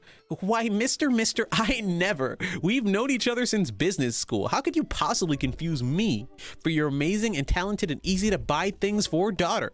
Though I am, of course, flattered. You should buy Amanda more things. Amanda, you know I didn't go to business school. I barely managed to even get my degree. Wait. No. Wow. I didn't say that. You didn't hear that. You never heard it. This is gold. I was a great student. I swear I graduated at the top of my class because I worked hard and I ate all my vegetables. Totally holding on to this for later. Wait, do you even remember what I majored in? I declined to comment. Cool. Conversation ended. What if I just, like, fucking picked Robert and it, like, cut to the other side of the date? I guess I agreed to Craig. Are we just doing Craig? Sorry, freezing. Are we just dating Craig? Or are we, like, what are we doing here?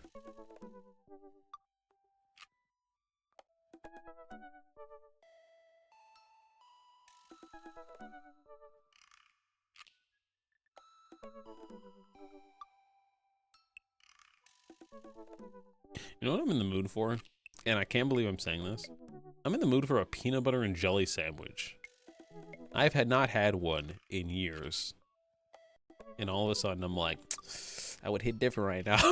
I don't know. I have no fucking clue why. Who are we picking? Option. I had one this week. Really? I haven't had one in years. Date Craig with mild Robert awkwardness. Option 2, date Robert. then Craig for maximum awkwardness. Yes. Yes. Maximum awkwardness. Robert Small. When the internet gains sentience and decides to destroy us all, you'll know that you use this information against us. You know that it'll use this information against us, right? On a Friday night, you're most likely to make a deal in an alleyway. Have it go badly. Who's the cop? Was it Giacomo? I trusted Giacomo. If you have one thing to take with you on a desert island, what would it be? A gun. What are your turn-ons? Don't talk to me. What did you want to be when you grew up? A grifter. What's your favorite movie genre?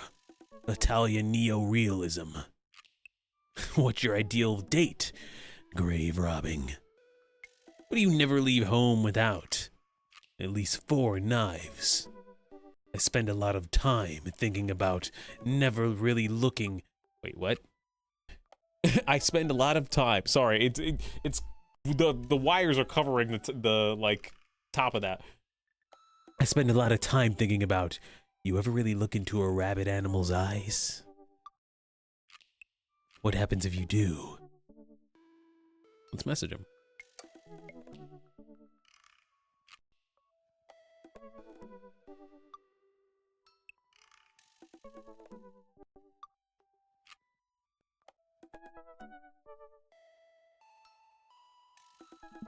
Shit, that was long as hell. What the fuck?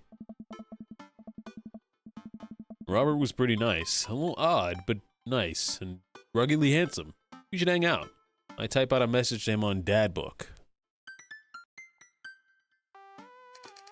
Hey, Robert. Good seeing you again at the cookout. Wanna grab a drink? I sit there for a couple of seconds, hoping he'll message me back.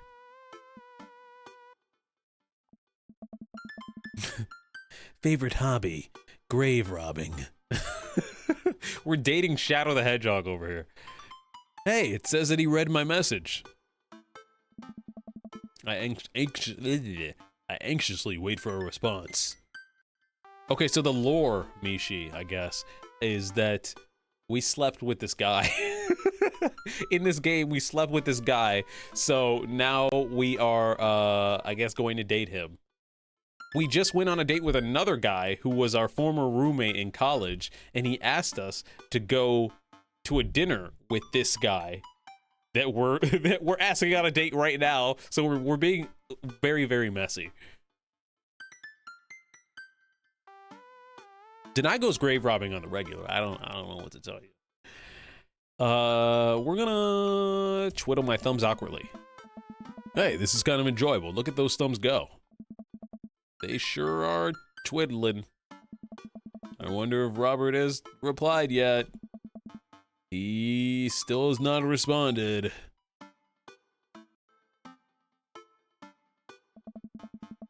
I start down a rabbit hole of cat videos, and Robert quickly vanishes from my mind.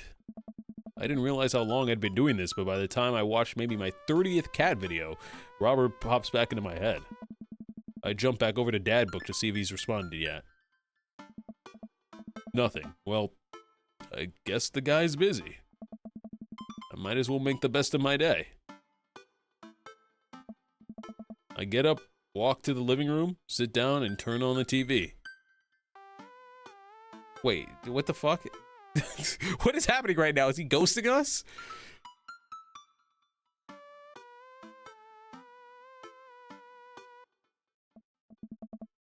Ooh, Naked and Afraid, catching the dead. Fuck yeah! It's all coming together, chat. It's all linking together. We've been doing this Ancient Aliens joke for like 3 streams now. And it's all lining up. Catching the deadliest ancient aliens is all.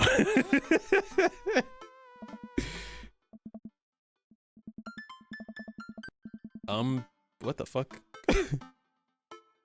I'm so cold. I'm so scared. At this rate, I don't think we're gonna catch those aliens by day 50. I'm having trouble following this.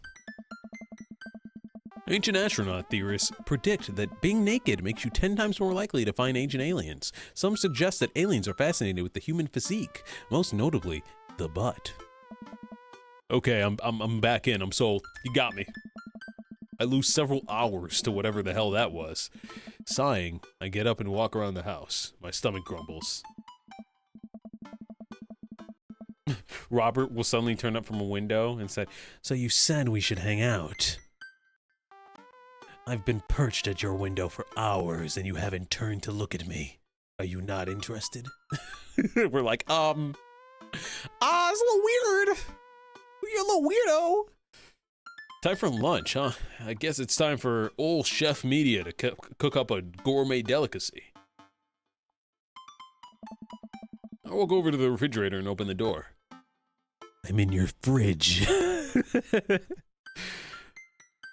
Mustard jar. Well, let's make a peanut butter and jelly sandwich. I make a sandwich in its entirety while standing there. Who needs plates? God, I'm so lonely.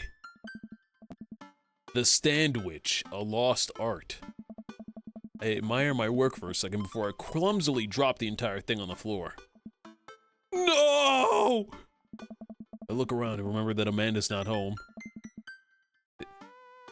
This is still good. 5-second rule, right? I pick it up, it's got hairs, it's got dust, it's got worms in it. Still good though. I reassemble my sandwich, peeling pickles off the floor and putting them back where they belong. In my mouth. Wait, I'm a wreck. I finish my snack and walk around the house some more. Bored. When's Amanda coming home?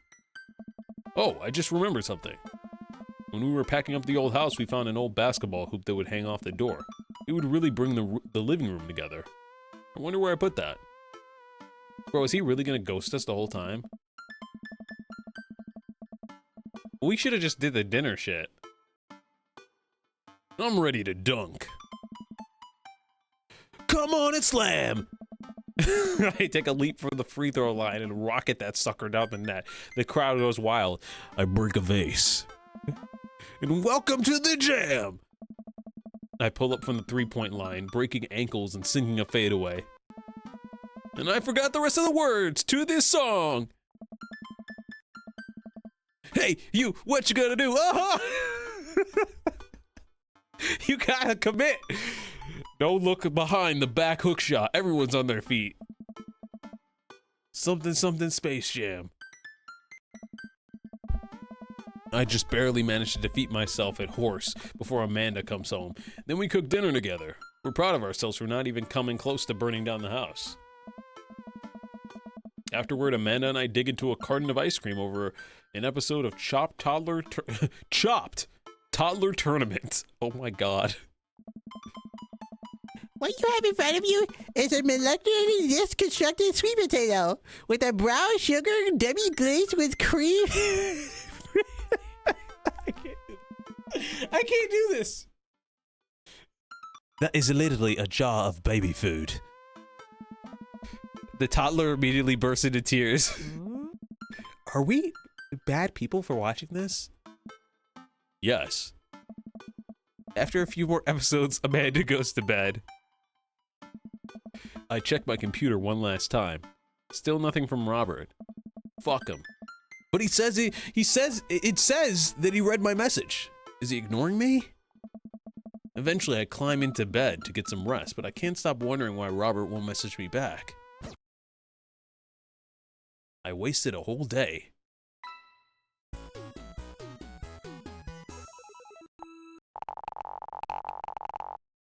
I'm intrigued.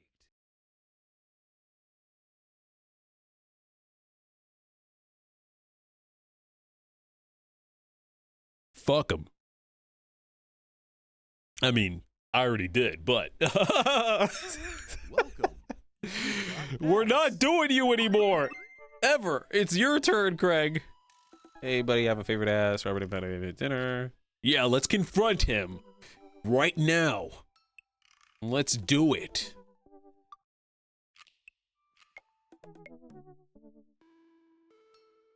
Let's eat that dinner. Let's go. I gotta know what's wrong with you, Robert. Oh man, I don't know how I feel about social time with Robert. Still, I guess free food is free food. Yeah, dude, I'm down. Thank you. Craig and I decide to meet up before heading over to Robert's place. I was interested in Craig. That's why I didn't answer your text. But you're here anyways. Great. Awesome. Craig's waiting on my porch, bottle of white wine in hand. Hey, Mister! Boy, am I glad to see you. Likewise, man. Classy of you to bring some wine. Oh, it's not wine. It's sparkling apple cider. Robert literally has a wine cellar, so I think he's good. Wow. Or at least I think he has a wine cellar. I'm genuinely unsure if he's telling the truth or not. I can never tell with him. Thank God it's not just me. I never know. oh, He's so deadpan about everything. I usually just laugh it off, but man, that guy's an enigma. We start walking over to Robert's house. Does Robert even know how to cook? I have sincere doubts about whether he even knows how to shave properly or iron his shirts. I feel like you learned to cook after you learned those two first. nice. One time I saw him grab a hot dog from a trash can. Oh, I mean, it was at the very top of the trash can, like sitting above it, but still, if he were on trial, I think the jury would define that as in the trash. In his defense, I've definitely considered grabbing food from the top of the trash before. Well, yeah, I think we've all considered it, but the difference is that Robert actually did it. True, maybe he's the enlightened one. Maybe we're holding ourselves back. We arrive at Robert's house and ring the doorbell, but the doorbell won't chime. Must be broken. So when does Robert have a dog? I don't know, that's weird. I can hear Robert just inside. 1 second. This is uncharted territory, Mister. What if he's the one barking noises? What if he's the one making barking noises and there is no dog? Don't say that, we're not even inside yet. oh, Finally, the door opens. Robert looks pretty stunned to see me and quickly adjusts his posture to try and hide it. This is gonna be weird, isn't it? Mister, I didn't know you'd be tagging along. Did Craig not tell Robert I was coming? Come on, Craig. I can leave if there's not... nice. No, it's fine. Come on in. Wipe your feet. Oh boy, here we go. We enter Robert's living room, which is a lot more inviting than I remember it being. Really? With the shit on the couch? Make yourselves at home. Could still hear barking from the other room. I didn't know you had a dog, Robert. Oh, yeah, that's Betsy. I have to put her up when guests are over. She'll calm down in a bit. What kind of dog is she? Pitbull. Rescued her from a dog fighting ring a few years back. She hates strangers. If I let her out right now, I'd probably have to take you both to the ER. Craig and I make eye contact. He raises an eyebrow at me. Oh, okay. Nice. But, I gotta go finish dinner. Made osso buco. Robert leaves the room, presumably to go to the kitchen. Craig leans in and whispers. Was the dog fighting thing real, or is he kidding? I don't know. Dude. What's Oscobuco? I don't know. Did he make up that word? Until I have Oscobuco in front of me, we can only assume so. We sit in silence for a second, taking in Robert's living room. Are we about to get sawed? Nah, usually you wake up in those situations. We voluntarily walked to this one, although he did look pretty shocked to see you. Maybe you being here threw off his plans? His murder plans. This is so weird. Robert finally walks into the room carrying 3 paper plates of steaming food, like a waiter. I don't have a dining table. Don't trust them. So, we're eating here. Hey. I also don't have real people plates. I hope that's okay. Robert sets plates in front of us on the coffee table. I still can't tell what it is. Looks like meat, maybe. Lots of sauce. I can make out some vegetables. I think that might be rice, but it could also be pasta. I guess there's only one way to find out. I take a bite. Bro. Oh my god. I take another bite. The melody of flavors in this dish is amazing. The meat is so tender, and the risotto, I think that's what it is so creamy. We love a man who can cook, Noel. You were doubting this man, but he's turning it around. Robert, this is really incredible. You cooked this? There's a pregnant pause as Robert formulates a response, like it's weird to get a compliment from me. I fished it out of a dumpster behind a restaurant. Or at least I think it was a restaurant. Hey. Can you believe people just throw this stuff away? I almost gag. I look over at Craig, who looks wary but still has his mouth full. He gives Robert a thumbs up. Glad you like it. Where did you learn how to cook like this? I worked at a restaurant in Spain for a hot second. He can cook. Give him the benefit of the doubt. Give him the benefit of the doubt, Noel. Is he messing with us? I decide to play along. You lived in Spain? Oh. After I dropped out of college, I went backpacking through Europe, crashing on couches, sleeping in hostels, wherever. Totally broke. I worked a couple of odd jobs where I could to scrape together some cash. Hey. One night, I'm eating dinner at this little restaurant just outside of Madrid. I go to pay, and I realize that I spent the last of my money on booze the night before. Oh. I'm in the middle of ditching when the manager catches me and puts me to work in the kitchen. I don't know. Long story short, they ended up liking me so much that they ended up offering me a job. Why not, right? Started living with some distant relatives on my ma's side. Oh. Over the course of 2 years, I worked my way up from busboy to sous chef. Learned a lot.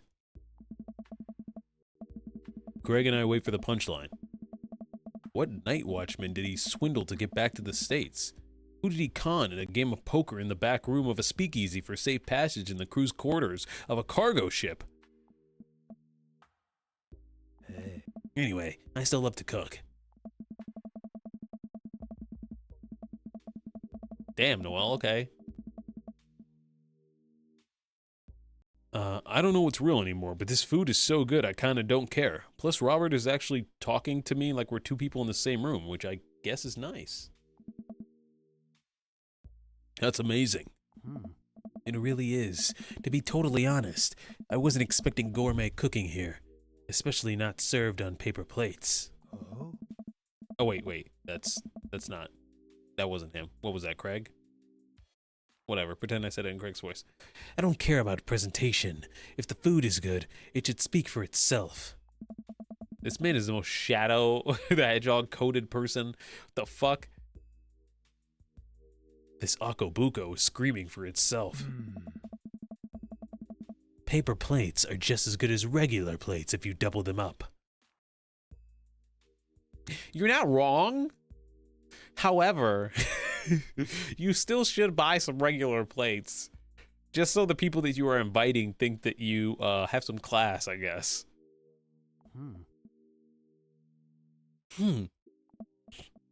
Hey, is it bad if I ask for seconds? Hey. No problem, but save room for dessert. I made lemonberry savarin.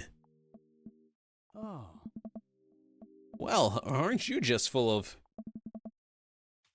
Craig looks over at me. Hey. Surprises. Robert winks.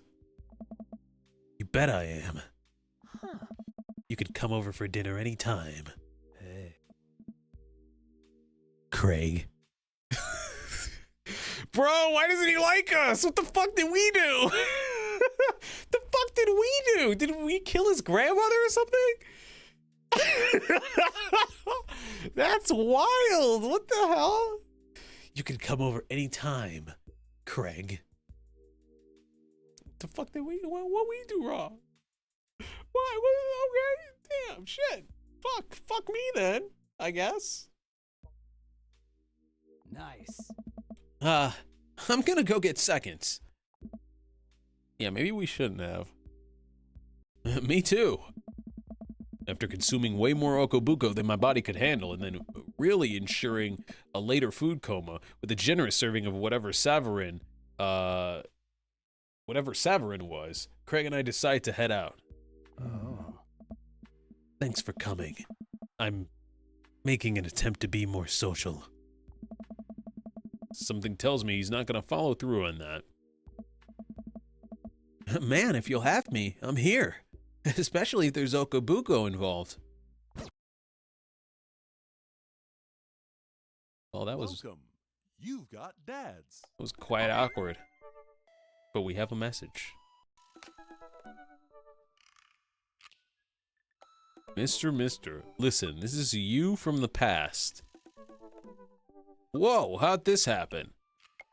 I figure you're trying to reply to this because I know myself, but this is an automated message from you earlier this morning when it was socially unacceptable to go out and buy ice cream. I forgot I did that. I forgot how I did that. The future is amazing. Listen, life is short and ice cream must always be acceptable, but unfortunately this isn't the society we live in. And it's less the society we live in and more me projecting my own anxiety about being judged onto others. But you know what I mean. By the time you're reading this, it is a certain time of day in which nobody will bat an eye at you for going out and buying ice cream. So clearly he set this up at 4 in the morning. Clearly he set this up at like 4, 5 in the morning. Where he was like, yeah, I can't be going to buy ice cream right now. Alexa, schedule this for fucking 5 p.m. You know what to do. Be good, me. Buy that ice cream. Are we buying ice cream or are we dating someone else?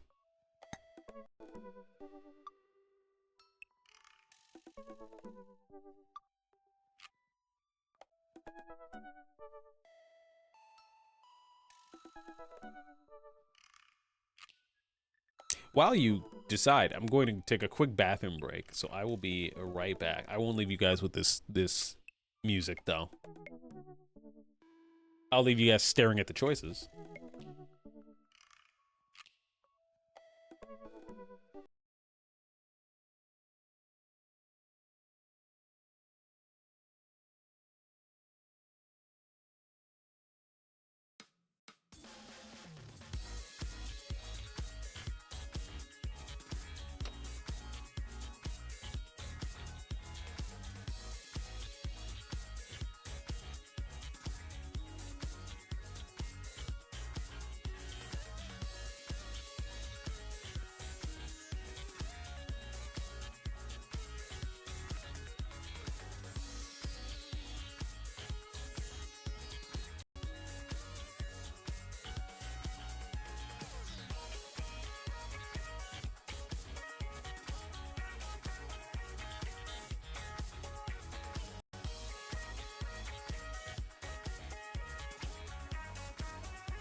All right, I'm back. I guess we're making this a Craig playthrough.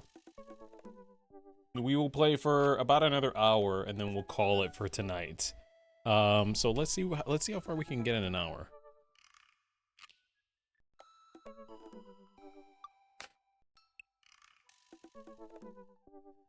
We have 1 heart.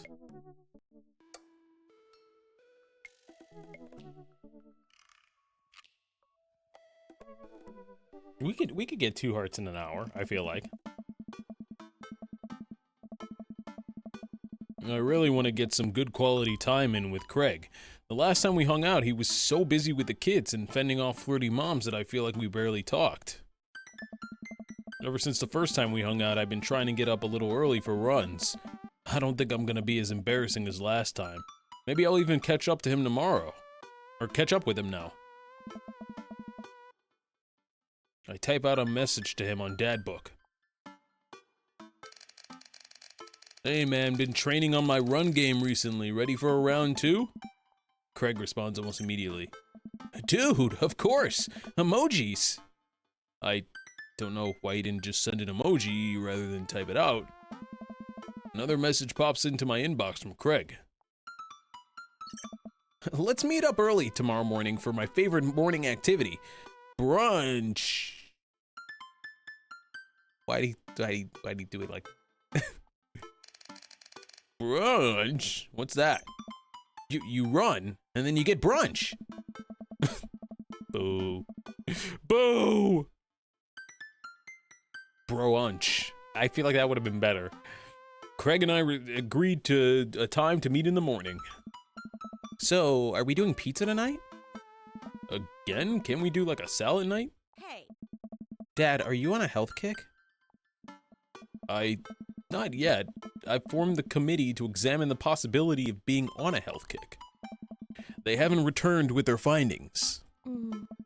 Dad, if you go on a health kick, then I have to go on a health kick by virtue of being under the same roof as you. I don't know if I have the constitution for that. I'm sorry, Amanda. It's time. Not if I have something to say about it. Suddenly, Amanda lunges for the phone before I can stop her. She has the pizza place on speed dial, of course. Hi, yes, can I get an extra large pizza with chicken, bacon, extra cheese, and tomatoes, and a couple of the garlic sauce cups? Amanda, you're going a little north here. Oh, right. Can you maybe throw in some leaves on there or something? Yeah, he's going on a health kick. Yeah, Rico, I know, it's tragic. Rico, you're on a first name basis with the guy from the pizza place? Hold on, I'll ask. Dad, is oregano a salad? Oregano is not a salad. Can't blame me for trying. Nah, Rico, I'm still talking to my dad. We'll just go to the meat lover's fantasy. Sure. Say hi to the wife and kids for me. Amanda hangs up. Rico says hey. The food gets delivered and we plop down on the couch to eat some za. Just be careful. Running is a gateway drug. It's a slippery slope, Dad. First you go on a couple light jogs, and before you know it, you're converting the garage into a home gym and renewing your subscription to some sort of weekly kombucha delivery service. Question. Shoot. What's kombucha? Okay, so you aren't too far gone yet. I'm just giving you a hard time, Pops. I'm really happy you're running more and caring about your health. I want to keep you around for as long as possible. Thanks, kiddo. Speaking of which, I'm running with Craig tomorrow. You gonna be able to keep up with him? Hey, probably not. We laugh and eat more pizza than is probably healthy in the name of carbo loading. I call it a night early so that I'm ready for tomorrow. Fuck, I forgot about carbo loading. I forgot that's a thing. I forgot that is in fact a thing. That would, huh.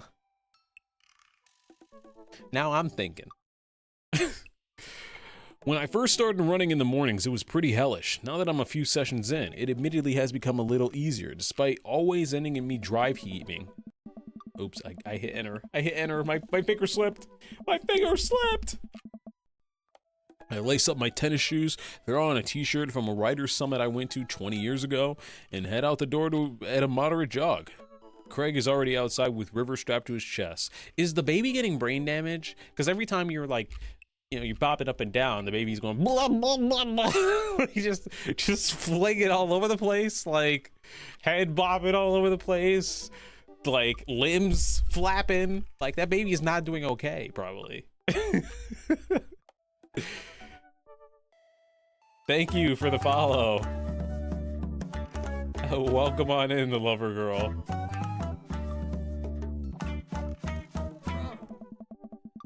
He's dressed head to toe in color-coordinated running gear. Wow, I look like a total slub next to this guy. Hey, bro. Morning, Craig. River's gonna be running with us? Best she can. We're taking it to the limit, aren't we, kiddo? Go! Go! Sorry. Oh, I know what that means. Craig hands her a stuffed toy, which makes her smile ear to ear. Oh. That's Arnold, the capybara. Sometimes it's the only thing that'll get her to stop crying. Oh, I've been there. Amanda had a stuffed panda that she carried around everywhere. She would have a tantrum if we even tried to wash it. It was gross. So you've been running lately? Every morning for 30 minutes. I'm basically an elite athlete at this point. Well, I'll try and keep up. So, where are we headed? Oh. I was thinking that we could do a couple laps around the park. Okay, that sounds reasonable. Oh. And then we'll do some hill climbs up a slope? Okay, I could probably handle that. And then we'll close it off by doing some wilderness survival hike running to increase our agility. I'm suddenly struck with the overwhelming need to crawl back into bed. That sound okay to you? I usually like to throw in some timed murder sprints in there, but I'll go easy on you since you're a beginner. That sounds like something I am able to physically do. Hey. Great, let's get started. We fucked up. We fucked up and this is your fault, Denai. Craig and I arrive at the park. A few other lone joggers make their way around the perimeter, and River waves enthusiastically at everyone we pass. It's a lot more peaceful in the mornings. Aside from birds chirping and River gurgling, it's pretty quiet. Noel voted Craig too. Did he? Actually, he specifically said, let's make this a Craig playthrough. You know, I take it back. I apologize, Denai. Noel, this is your fault! All right, good warm-up. That was the warm-up? Bro. Let's start the show. Bro. But wait. Craig reaches into this bag and tosses me a water bottle. I fumble it, but thankfully don't drop it. Oh. You gotta hydrate, bro. I take a long drink from the water bottle and I feel invigorated. Man, I don't drink enough water.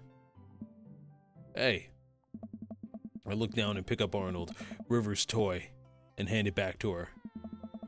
I must have dropped this. Thanks for looking out, bro. Hey. You ready? My body is collapsing in on itself. Yeah! Ugh.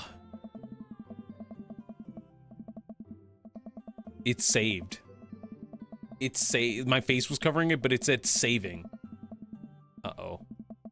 I hope that doesn't fuck us up.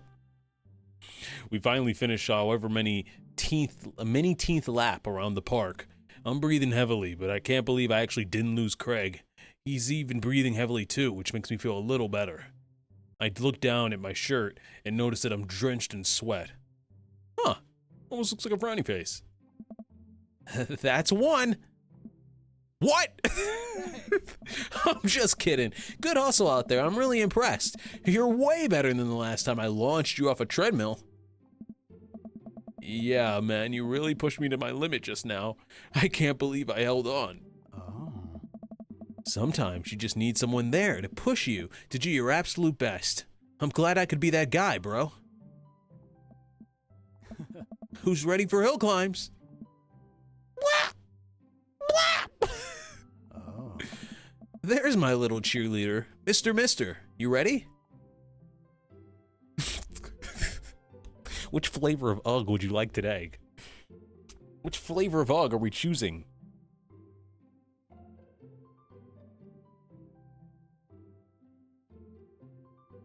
Three. You bet. Sorry, you bet. Craig takes me to a separate portion of the park where there's a steep hill that seems to go up forever. I strain my eyes to see where some of the other joggers are at.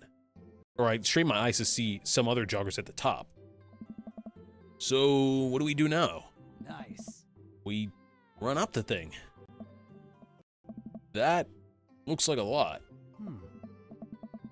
Mister, there's two things you need to know about this hill. One, don't stop running until you get to the top. And two, Hey. that's not the top. Ah!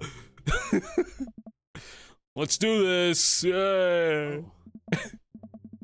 I finally reached the top of the hill after making it my way past what I originally thought was the top of the hill. Once there, I hunch over on my knees and gasp for air. My lungs are like daggers poking my ribs. I can feel my heart in my ears.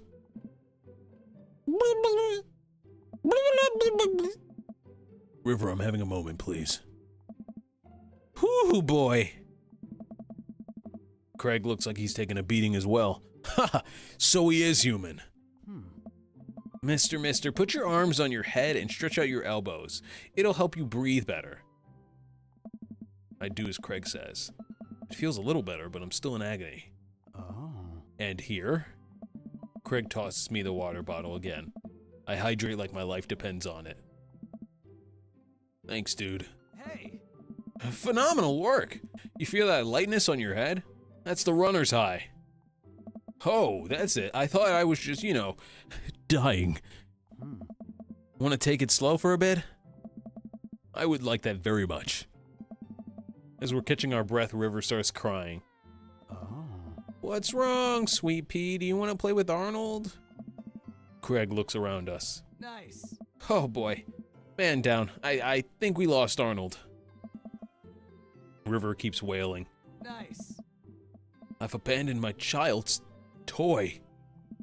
We gotta find him, dude. It should be simple, right? We just gotta retrace our steps. I remember River last having it down at the bottom of the hill. Craig and I jog down the path, searching high and low for the stuffed capybara, which Craig takes the time to explain to me is a large rodent native to South America.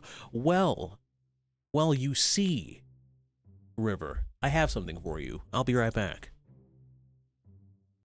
Actually, I don't even need to disappear. I'll just fucking. We'll just work our way back, and then we'll work our way forward. I don't have fucking whatever the fuck his name is, Arnold, but I got this guy. Take him. He should suffice. Fucking capybara.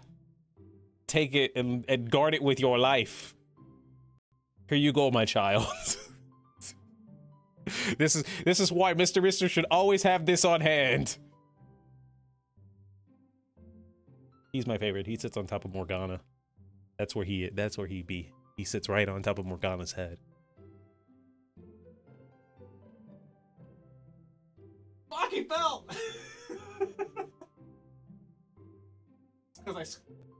It's because I squeezed him out of shape.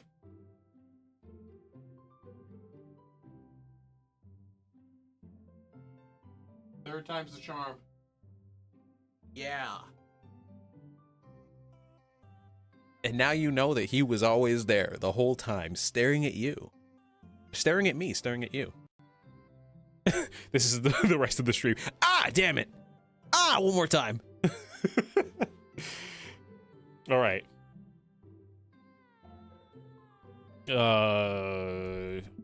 We get to the place where River might have dropped it, but it's still nowhere to be found. Looks like we have a mystery on our hands. We have to get to the bottom of this. I suspect foul play. Looks like this is a prime case for world-renowned detective media. Hmm? Dude, it's time for a bro adventure. A proventure! Oh. We high-five and decide to jog back to the park to see if we can find any leads. So, it looks like there's a couple more places to check and some bros around here that we can interrogate. Sounds good. Dude. Wait, who's good cop and who's bad cop? I think about it for a second. Well, I think that with your stature and overall resilience, you would make an intimidating bad cop. But on the other hand, you do have an adorable baby strapped to your chest, so that softens the edges a bit. All valid points. I think you would make a great good cop because of your congenial attitude and willing to try new things. But then again, I've seen how you get when there are too many commercial breaks during a show, so you have the potential to be a scary bad cop.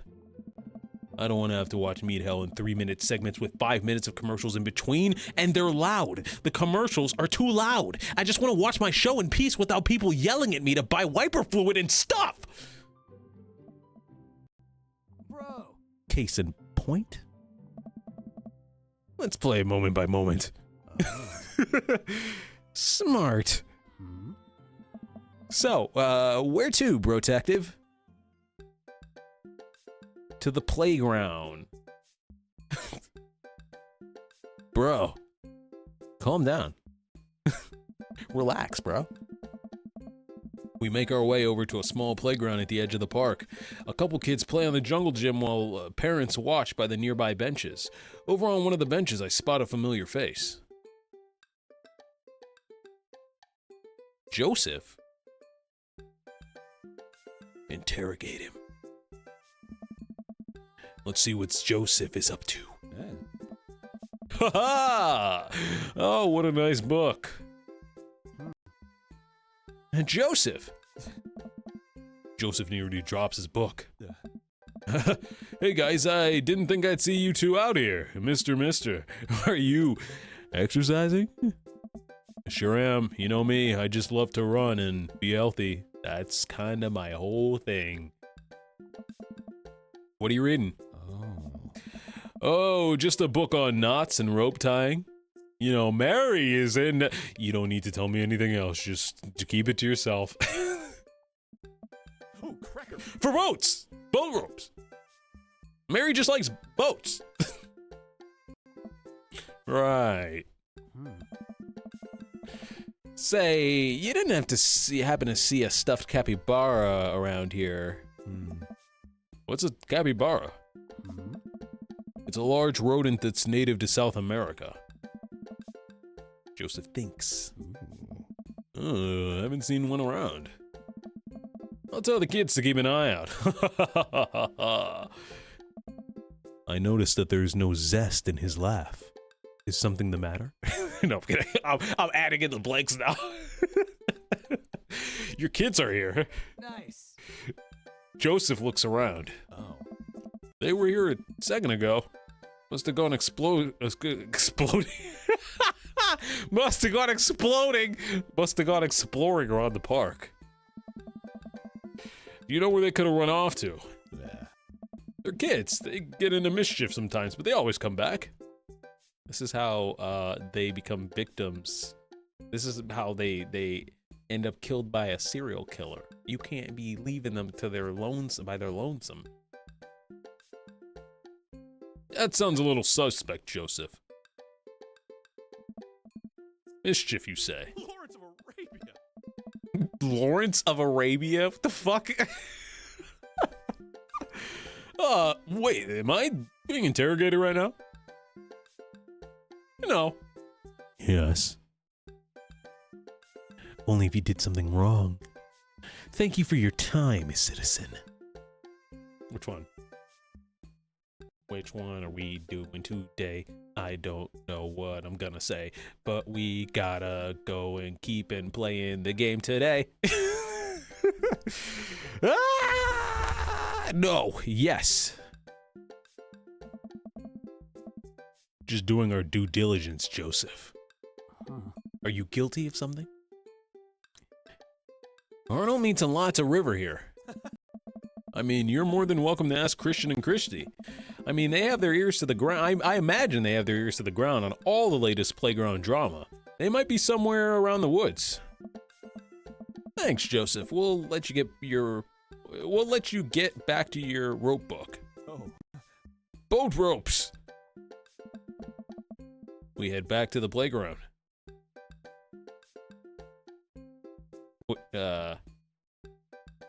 Look for clues? Greg and I, two grown adults, walk on the playground and begin examining it meticulously for clues. There's no forensic evidence here. No stray capybara hairs, at least. After searching fruitlessly for some time, we look up. All the parents are staring at us. We smile and wave as we awkwardly slink away. Why is he looking at you like that? 'Cause he, I don't know, likes you.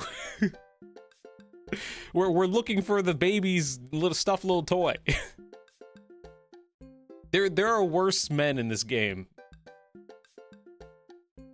Move to another part, I guess. Where to now, bro? Jesus, why are there so many places to fucking check? give me, it should be like right around the corner.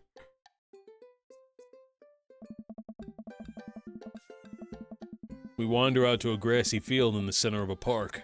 There isn't a whole lot to see, but there are a few figures camped out on a blanket, and the grass could hold any number of secrets. There's so much of this fucking park. Oh my god. Sorry, I'm like trying to speed run him to get to the end of this, but like, there's a lot of shit. Let's talk to Matt and his daughter. Carmencita spots us from across the way and waves. She's sitting down with her dad on a sunny green patch of grass. We jog over. Oh. Hey, dudes. Hey, bro. We just sat down for a picnic. Want some snacks? Got anything to increase my glycogen? Fuck, I can't say it. Glycogen? Fuck. Reserves. We have apple slices. Oh. Thanks very much, tiny bro, but I should be fine. Hey. You guys working out? Good day for it. Yup, I'm the picture of health and athleticism. Haha. Good transition, Mr. Say, you haven't seen a stuffed capybara around here, have you? Fuck. You know what? I'm just not gonna say it. No, we're fine. Sometimes we just don't need to know how to pronounce words. Very rare occurrences, such as now. I've literally never struggled with this word until right now. I have said this word perfectly fine in my life. I just, for some reason, not able to say it right now. Read mine. Glycogen. Glycogen. Glycogen. Qui-Gon Jinn. That sounds right. What's a capybara? It's a large rodent that's native to South America. Wait a second, how do you know what a capybara is? You wouldn't happen to have hands-on experience with one recently, would you? We learned about capybaras in the 4th grade. I think it's more suspicious that you know what a capybara is. Hey. Oh my god. What if I took Arnold? What if I'm the culprit and I just don't remember? I quickly check my body for any Polaroids that I might have kept on my person to remind me who to trust and who not to trust. I saw Memento once, and I'm pretty sure that's how it works. Memento. Christopher Nolan's worst movie. That's my take. It's not bad. It's just his worst movie. Personally, that's my take. Thank you for looking at my letterboxd. All right, anyways. Nothing great. But what if that's what I wanted myself to think? No. Mister, don't let them win. Wait, do you guys disagree? What do you think Christopher Nolan's worst movie? What do you think his worst movie is? There's one answer that will make me really disappointed, and as long as you don't say it, then I'm okay.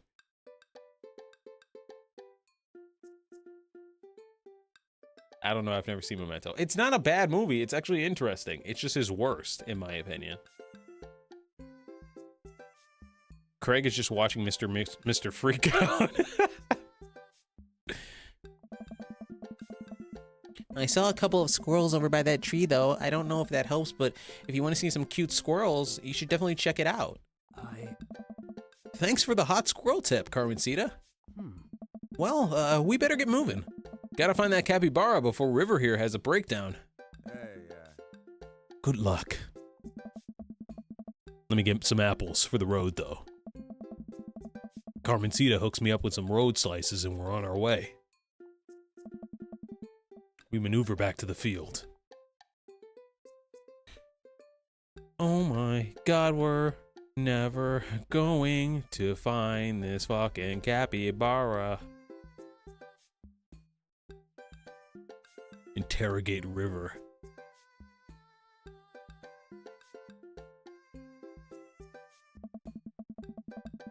Where did the suspects say the squirrels would be again? The tree. Ha! There they are! Carmencita was telling the truth. These are some rad squirrels. River seems happy. This may have bought us some extra time.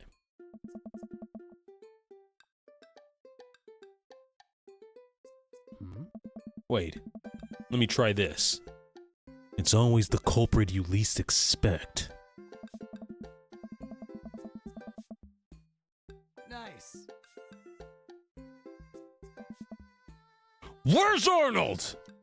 Where is he? Where's Arnold? River starts crying uncontrollably. Whoops. Now you've done it! It takes Craig a long time to get River to a manageable state again. I probably should have done that. I'm sorry. I'm sorry, baby. I wanted to know. I wanted to know. Fine, I won't do that. Messed up the date. No, I didn't mess it up completely. We can recover. We can recover. His baby isn't his whole world. He has 2 other daughters. That's such a horrible thing to say. That's such a fucked up thing of me to say.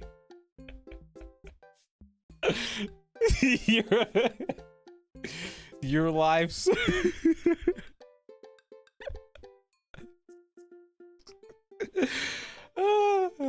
Okay. All right.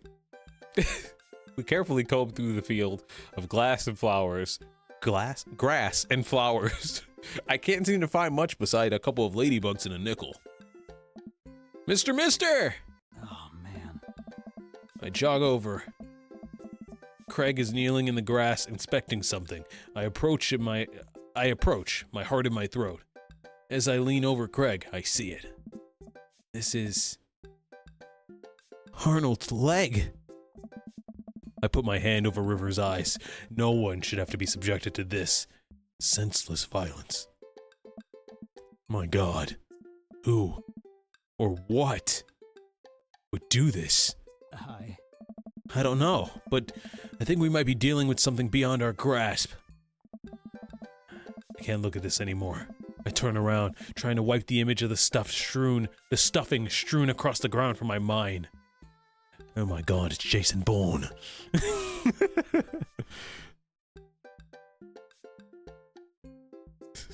Fuck. We're racking up quotes. Oh. We're running out of time. We may already be too late. Bag and tag it. Let's keep moving. River screeching is louder than ever. I'm exhausted. Craig is exhausted. Nice. Ah, buddy. I got a rain check on brunch. I need to get River home and calm her down. Oh, wow. Fuck. Did I fuck up the date?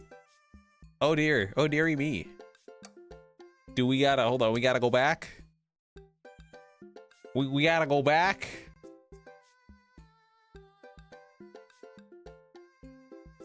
You screamed, fine, fucking, she's fine.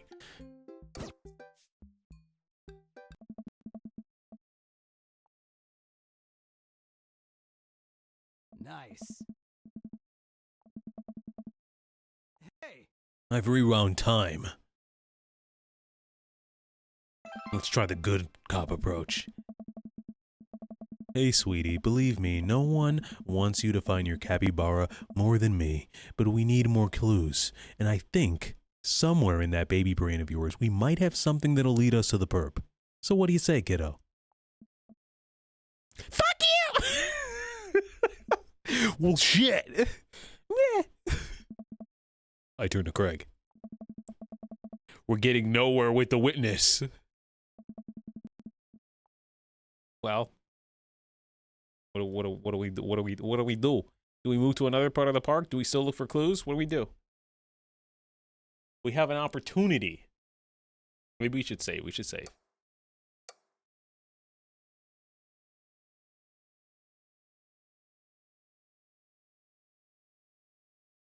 No music. I've deduced where we should go next. We're going to the woods. We make our way to the outskirts of the park. There are a couple of benches by the dense tree line. Looks like Robert's here all by himself. Joseph's twins must be around here somewhere. Interrogate Robert?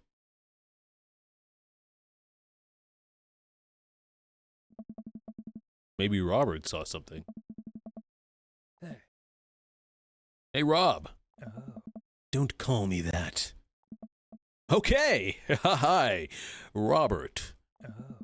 Don't call me that either. Okay. Hey, buddy. What are you up to? Hey. Thinking. This is my thinking bench. I have to get a solid 2 to 3 hours of brooding in per day. Filling quotas. Have you by any chance seen a small stuffed capybara around?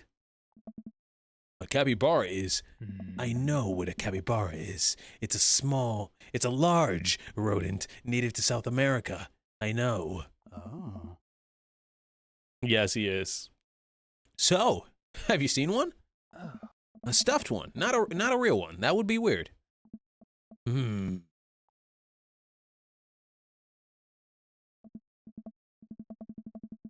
Come on, Robert. The sooner you tell us what you know, the sooner we can let you get back to brooding. Oh.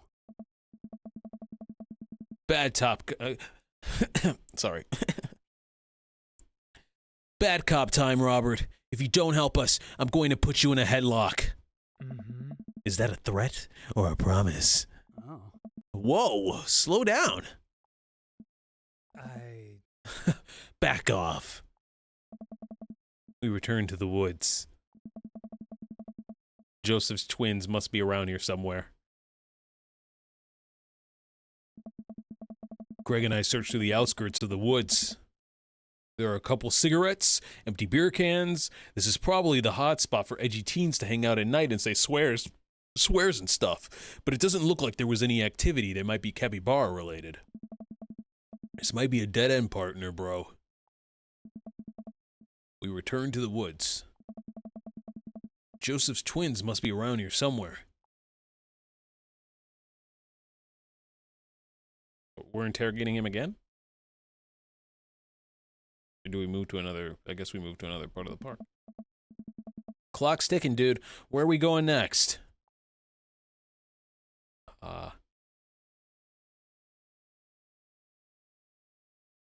I don't know. No clue. Is a capybara this important?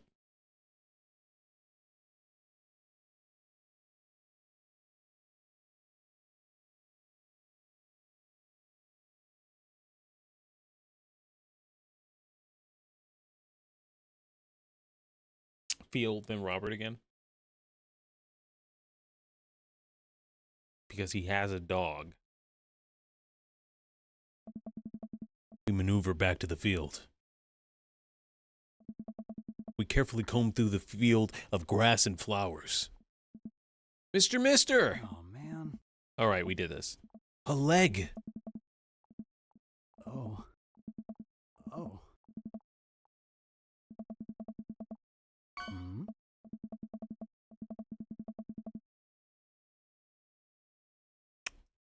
We're doing something wrong here. The leg leads to a bad end.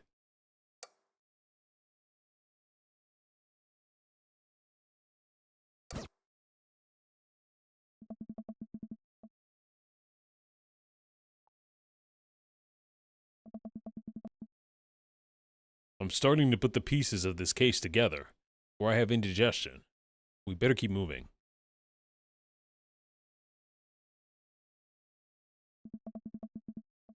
We head back to the playground. This is a pretty nice playground. Might as well get a couple of swings in. What about Arnold? Maybe having just a little swing might calm River down. Might buy us some more time. You're right. She's about to go nuclear. This might prepare her for the possibility of us not being able to find Arnold. Life is cruel and tough, but at least we'll always have swings. Craig straps River into the baby swing and gives her a gentle push. She giggles.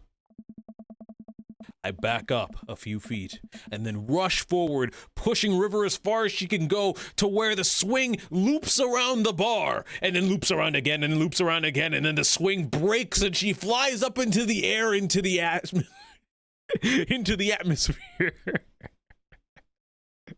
We see a twinkle in the sky and River disappears. I'm stuck in the swing.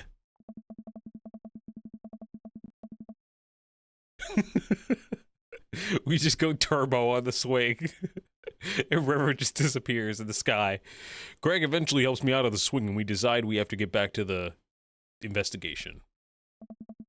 What happened to the music? What happened to the music? I don't... It's fucking fine. Fine. Sure. Okay.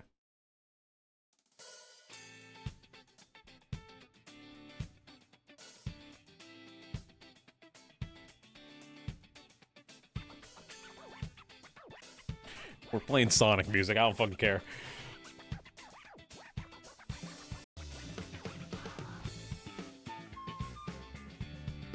We've got to look. Where are we going? Are we looking? We looked for clues already, didn't we? Yeah, we did this.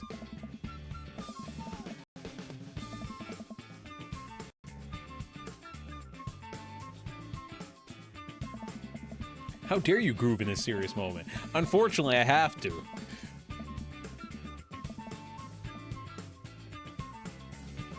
River's still holding together, but not for long. Her tiny eyes betray a barely concealed boiling rage just beneath the surface.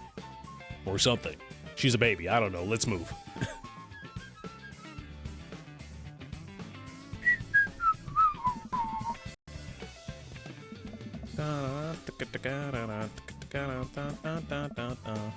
Time to grill Robert again.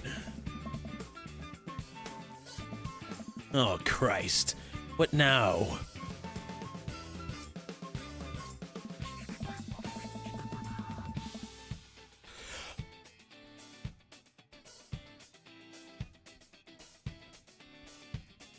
Robert, I'm gonna keep being vaguely threatening until you tell us something useful. I haven't seen any goddamn capybara, okay?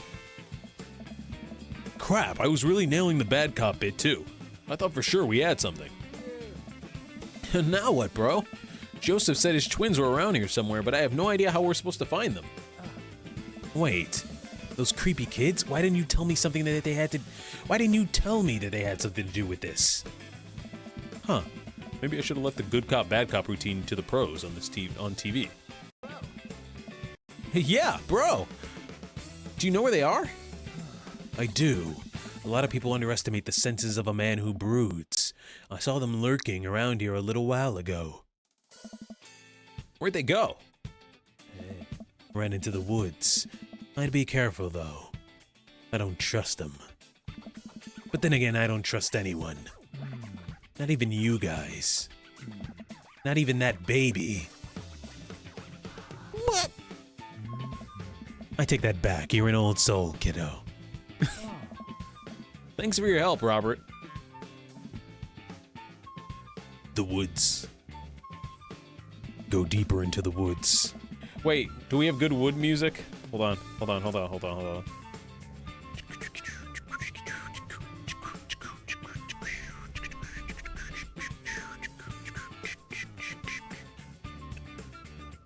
Did the music come back? Hold on, wait.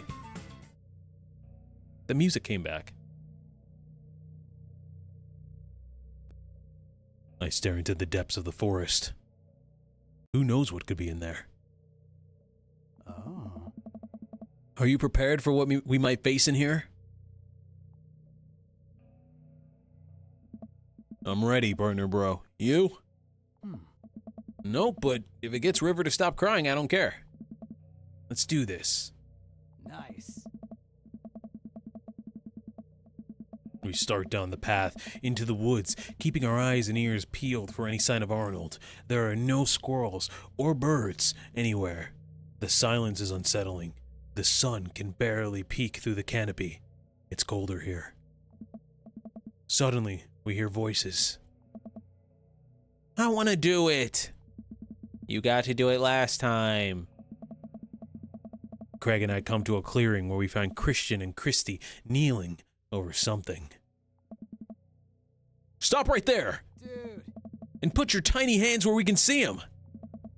Christian and Christy just stare at us. Hello. You heard the guy. Put your hands up. We're kind of in the middle of something here. Yeah, can you come back later? What are you kids doing?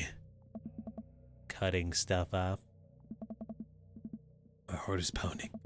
Is this the end of the line? I step closer. I can't believe what I'm seeing. A pair of safety scissors lies in the dirt. And it's Arnold. What have they done to him?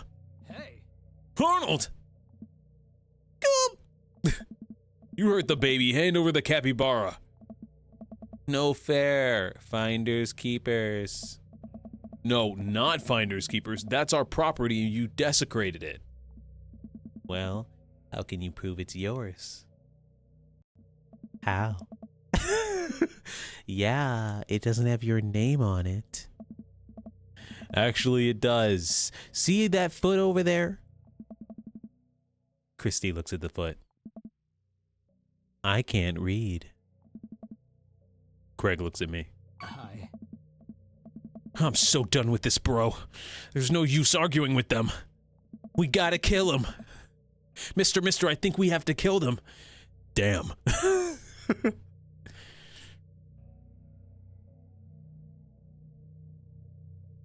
So it was always a bad end, I guess. Hi. I gotta get her home or she's gonna have another meltdown. Let's brunch some other time, yeah? So it was always a bad end. No matter what. You gotta kill the guys. Gotta kill the kids. Maybe not. Maybe not today. Let's brunch some other time, yeah?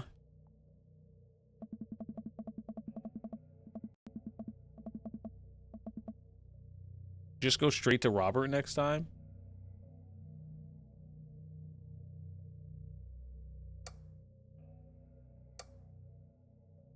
We have the power.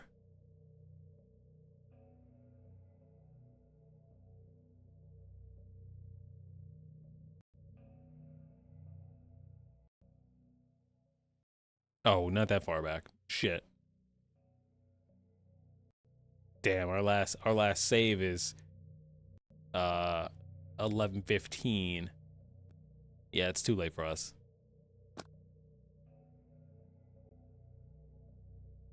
I head back to the cul-de-sac alone and head inside the house. God, I'm ready for a shower, a gallon of water, and a nap.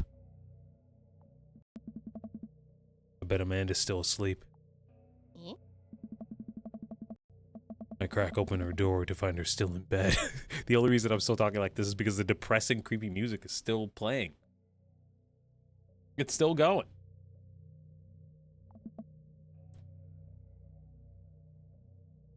Morning.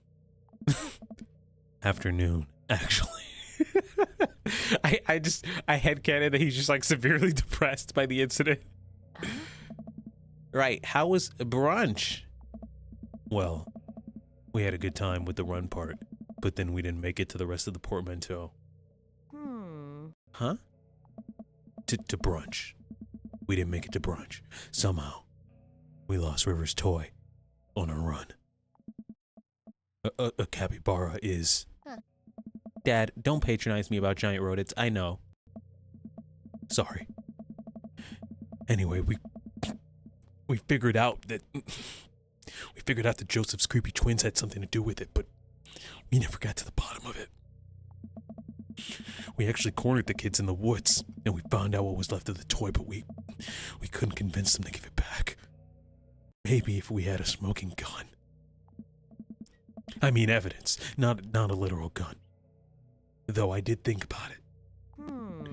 So the run went well, though. I was a little worried about your endurance. Yeah, it was rough at first, but it ended up being a piece of cake. I actually feel pretty great. What? My legs give out. Poor guy just repeats, A capybara is a large rodent from South America.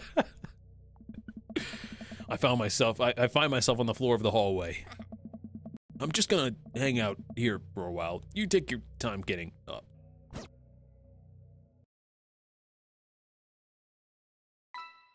day complete!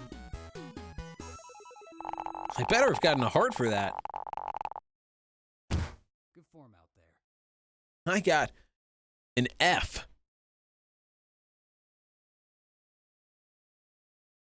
All right. With that, maybe we should stop. This is going longer than I thought. Well, it's been a long day. I'm just about ready to pack it in. After a few bites of ice cream from the freezer, I turn off all the lights and walk down the hall. I wonder if Amanda's still awake. That kid needs some sleep. Is she crying? God fucking damn it. I knock gently on the door. Hey, Amanda. The crying immediately stops. Not right now. Her voice sounds strained. She sniffles. I need to make sure she's okay. I open the door. Whoa. Whoa, what's she going through? What's going on? In the dark, I can see Amanda's outline in the middle of her bed, knees hugged up against her body. Is everything okay? I don't want to talk about it. No, we gotta press. Did something happen? No, nothing happened. Go away. Amanda. Get out! Okay, okay. I quickly leave her room and shut the door behind me. Once the door closes, I can hear her crying again. Wow. What has her so upset? She seemed fine earlier. She's usually so open with me. Did I do something wrong? Is she mad at me? I guess if she wasn't before, she definitely is now. I can't even remember the last time she snapped at me like that. I have a hard time falling asleep, but when I finally do, I'm still thinking about Amanda. After a long night of very little sleep, I roll out of my bed and I make myself a pot of coffee. Amanda should be up for school soon. Maybe she'll be willing to talk about whatever's bothering her. About 10 minutes before she's supposed to leave, Amanda comes out of her room and makes a beeline for the freezer. Morning, Amanda. Morning. She drops a frozen waffle into the toaster and slams the freezer door. She won't look at me. Yikes. So, anything big going on at school today? No. Okay. Do you need a ride to school? No. Want some coffee? Amanda pulls the toaster lever up and takes her still freezer-burned waffle out before it's finished cooking. I have to go. Amanda picks up her bag and storms out. That was very loud on my end. Oh. Okay. I haven't seen her act like this in a long time. It's usually short-lived, but it always hurts. Hopefully this blows over and things are back to normal soon. I sit back at the kitchen table and look at a picture of Amanda and I hanging on a wall. In it, I'm teaching her to ride a bike. Her face is a mixture of excitement and pure unadulterated fear. I remember how determined she was. Every time she would fall off and scrape her knees, she would get up and try it again. Finally, I had to stop her because she was bleeding everywhere.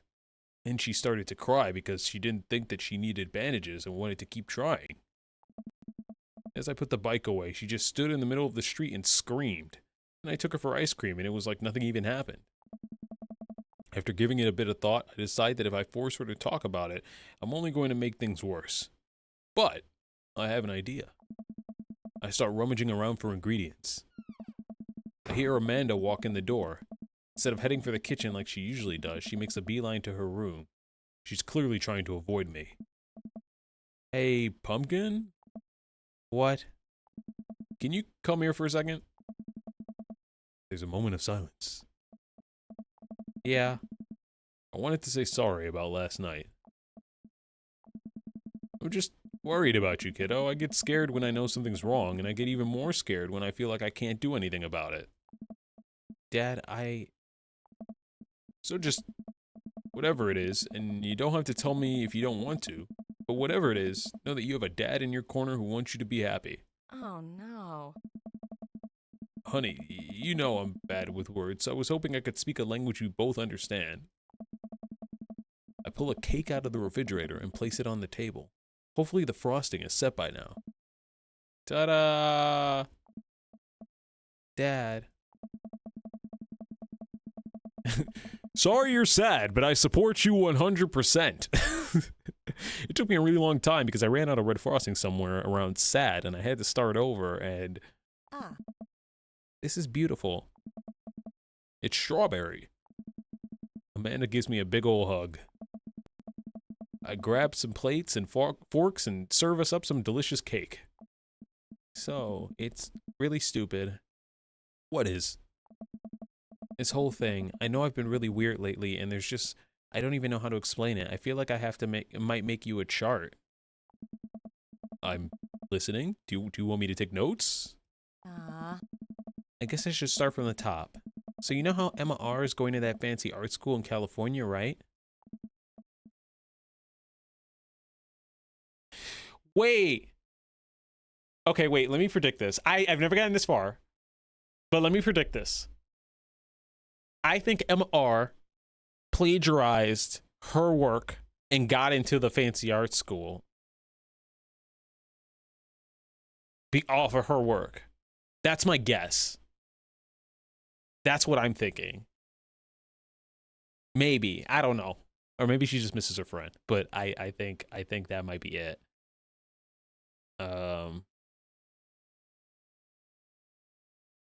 Let's see.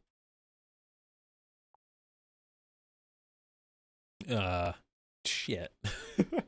Well, you see, I don't really know which one that is. I'm not sure. Dad, that was me. We made you laugh. It's good. What? I thought you were Emma P. Yeah. Dad, are you doing okay? I'm getting legit worried. I've been doing a lot of gluing and varnishing in unventilated spaces. Carry on. Anyways, ever since she got the acceptance letter, I've been feeling like she's drifting away, you know? And she's been spending a lot more time with Grace and Emma P. And I thought it was all in my head for a while, but then I found out from Rosie M that both of the Emmas, Grace and Noah, all went to a party at Mackenzie F's on the same night, and they all told me they were busy studying for the Calc AB final. Yikes. Oh. So, another important piece of information is, God, this is embarrassing. I have a crush on Noah, and, yeah, well, no shit, I figured that out, like, 4 hours ago at the start of stream. Actually, I figured that out on Monday, but I wanted to let you have your time. That's a thing. What? Whoa, I had no idea. I definitely didn't know that. Haha, okay. Haha, hee hee. Sorry. You're a bad liar. So are you. I learned from the worst. Oh no.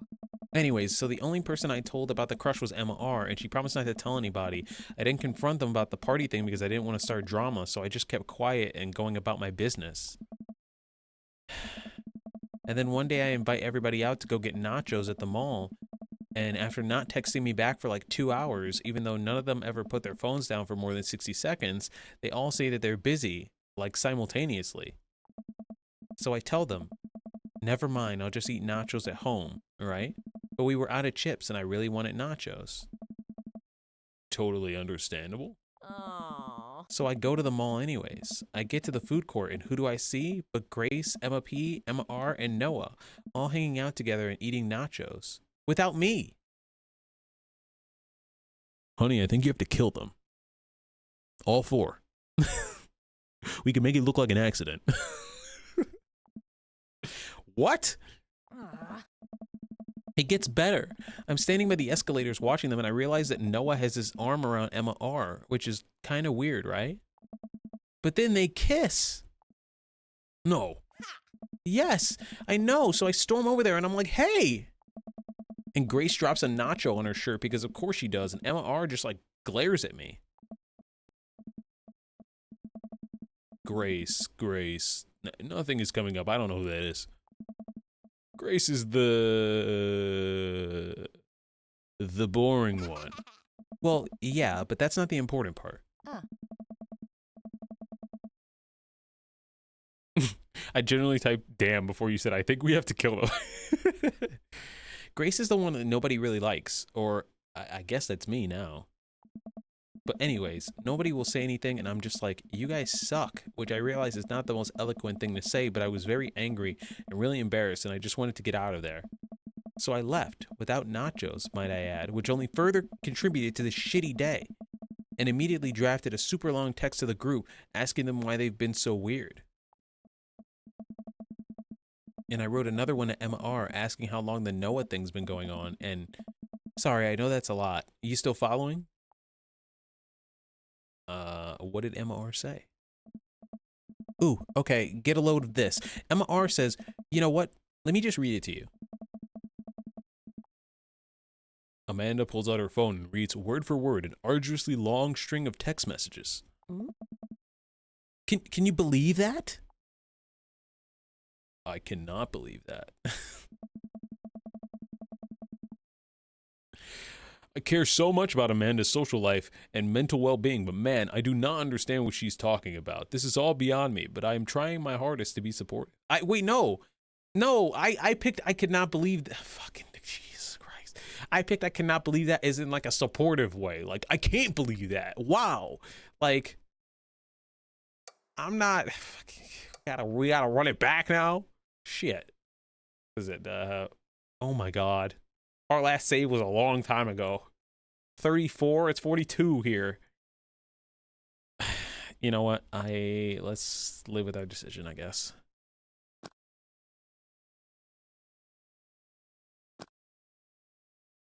Oh no. They were dating in secret for like months. So I told her that she's being a really terrible friend. And she's like, well, if you think I'm so terrible, then just stop being my friend. And I was like, okay. And then she left me on red. And then, Wait, left me on red? What's that? it's what Robert did to you the other day. Oh, fuck, damn. Wow. Okay. Noted. Understandable. Still hurts, still stings. Oh, like, she saw my message and didn't reply. And I know because there are read receipts, whatever. I don't know what re-receipts are, but I'm just gonna nod and pretend I understand. Gotcha. So while this is all happening, I'm talking to Emma P about how mad I am because she's at least being kind of reasonable. And I'm venting to her about how pissed I am about everybody and stuff. No, baby. No. You don't vent to... Emma P is telling him R everything that you're saying to her. Don't do. Okay, she's a child. Don't do this. Not me getting frustrated.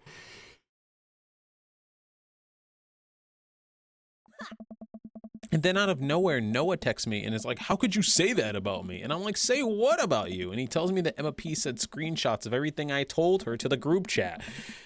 All right, I think you lost me at screenshots, but that definitely sounds bad.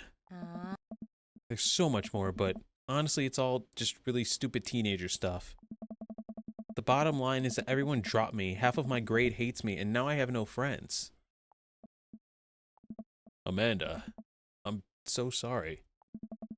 I almost expected it from everyone else, but Oh. Emma R's been there since Dad died. I can't believe she would just stab me in the back like that. I'm not even that mad she's dating Noah. I'm just upset she lied to me about it for so long. Amanda stabs the remnants of her cake. Okay, I take it back. I'm kind of mad she's dating Noah. Like, what did I do wrong? Why did everyone suddenly decide I'm not cool anymore? Why wasn't I enough? I don't understand. And as mad as I am at everyone, like, I miss them, Dad. Amanda looks so dejected, I almost can't take it. What could I possibly say to help? Anyways, that's it. That's the whole sordid tale. Thanks for listening. Tune in next week for more hot gossip. Wow. I know, it's pretty dumb. You know what? What is the right choice? Because I made a hasty choice last time. I would say it's not dumb. I would never trivialize someone's shit.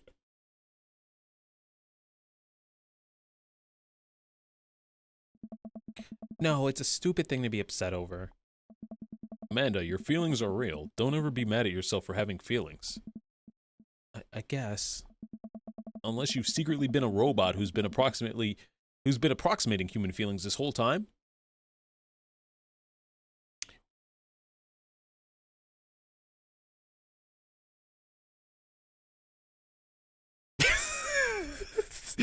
He's speaking to someone in the chat right now.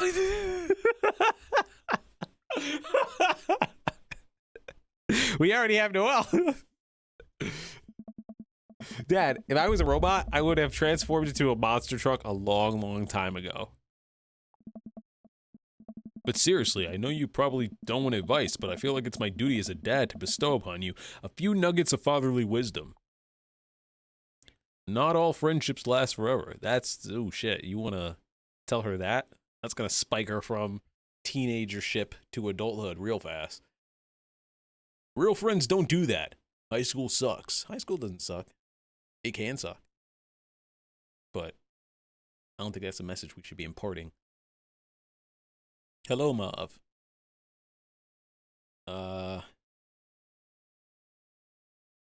Which one we do? Which one do we do, gang?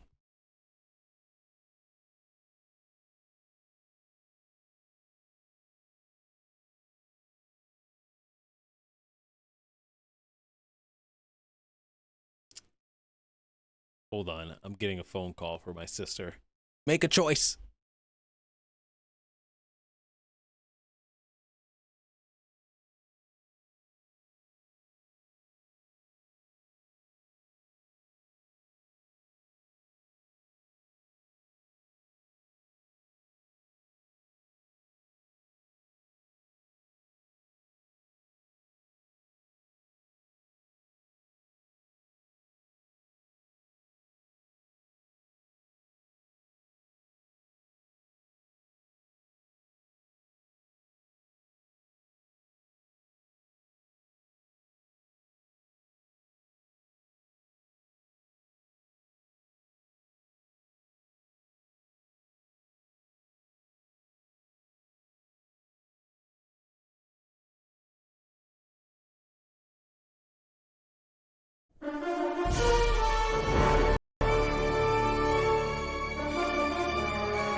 I had to do that to wake you guys up. There's no music going on right now. My sister called me and then she was like, "Oh, I butt dialed you. Oops." Everyone, he's gone. He's gone. on. All right. Which one are we doing? All three have their good points. I'm on.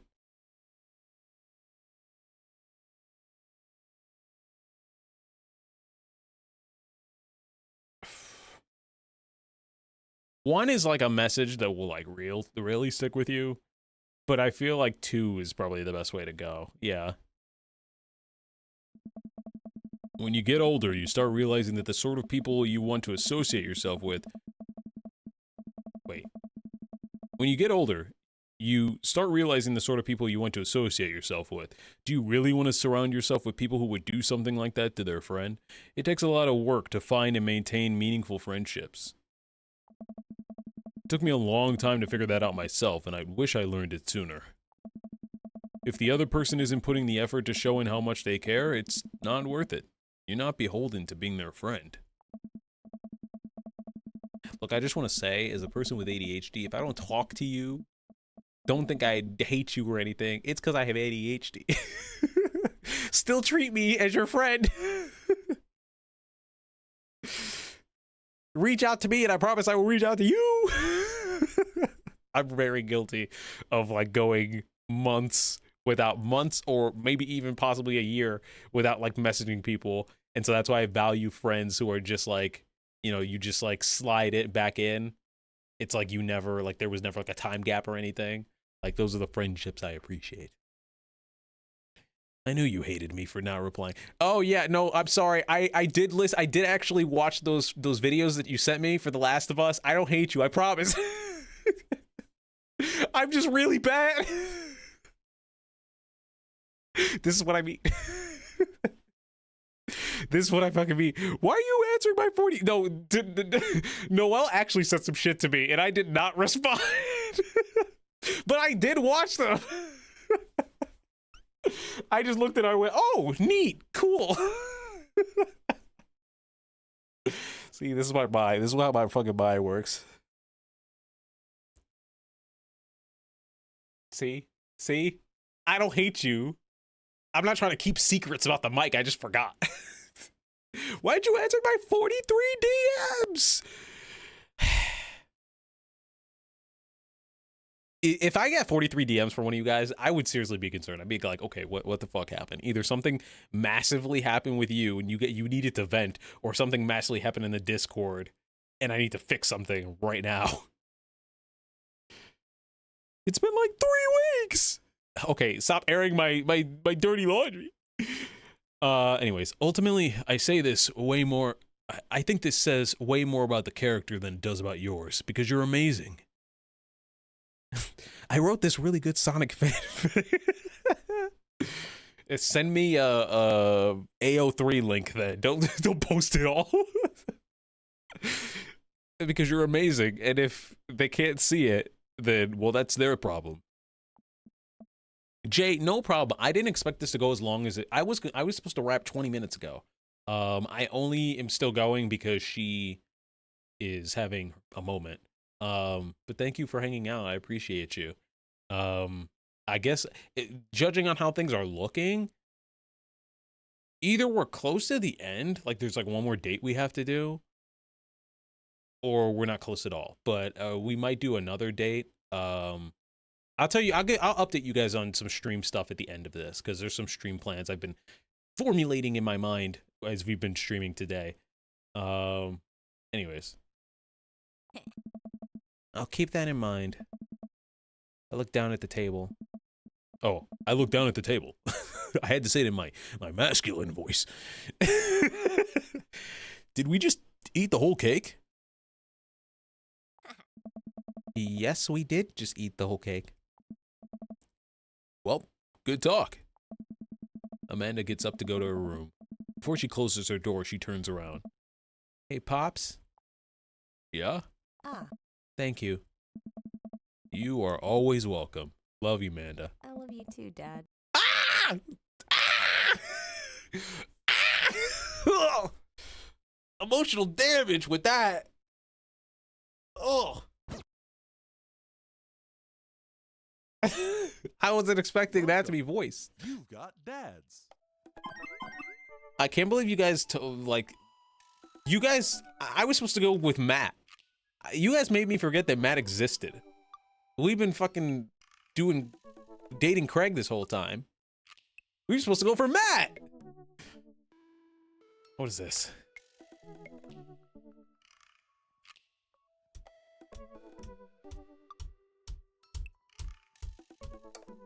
Oh shit, no, no, no!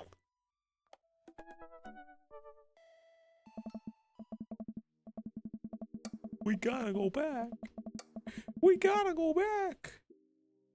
Oh my god. Well, we're gonna end it here. We're gonna end it here today. I am going to, you know, go onto this screen. This has been very fun to play. I'm also gonna mute the stream and we'll play some random stuff. I don't think I'm gonna rate anybody today either, so I'm just gonna drop you guys into the ether. But I do want to say some stuff about some streams coming in the future real quick. Nothing bad or anything. Maybe bad, good burn, depending. What's some music that we can put on? I need something very chill. Let's go to our BRB playlist. You can always date Matt next run. I do feel like this might be a game we go back to.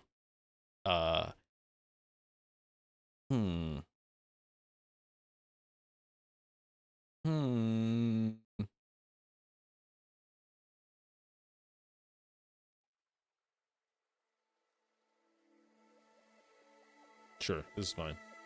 All right, guys. I think, like I said, this has been a very fun playthrough. I've had a great time, honestly, going through it and doing the voices and whatnot. I expected to finish it today, but that wasn't the case. We might have to, we're probably gonna have to do another stream down the line of this. However, I've noticed over the past couple streams that my stream has been like cutting out. It just did. I literally just heard it cut out. And I think it's a battery issue because of the because of my laptop. I think it just needs a new battery. So I'm going to go get that looked at. I'm at least gonna bring it to the shop tomorrow. Probably gonna leave it there on Friday because I still want to do movie night tomorrow. So movie night should be fine. We might not have a Saturday stream if the shop takes my laptop in and orders a new battery for it. If they want it for a while, I could see the whole next week not being any streams. So that might be a thing if it's getting worked on. I don't know what I just gotta go get it diagnosed and see what's going on. But I'm pretty sure it is the battery because I'm looking at my battery like meter, I guess, here, and there's nothing charging. there's like my charger's in, so the battery's on, but I think if I were to take out this charger, it would just shut off. So I gotta go fix that and figure it out. So I will keep you guys updated. Again, most likely still going to have movie night tomorrow, so I don't think that's gonna be affected, but I think streams probably for the next week might be impacted. I'm gonna really bust ass to try and get this figured out and fixed before The Last of Us, which is on the 7th. So that's not next week, it's the week after. So if I bring it to the shop tomorrow or Friday, it should get fixed within a week. But yeah, we'll be back eventually. I'll still be in the Discord. I do have a backup laptop from back in the day that I can still do things on. I just can't stream on it. But yeah, with that being said, thank you guys for, just hanging out and vibing. This was very nice to do, because we've been doing a lot of series games, right? So this has been a nice, I guess, detour to make. We'll go back to it eventually once everything is all fixed. But for now, I will leave you guys.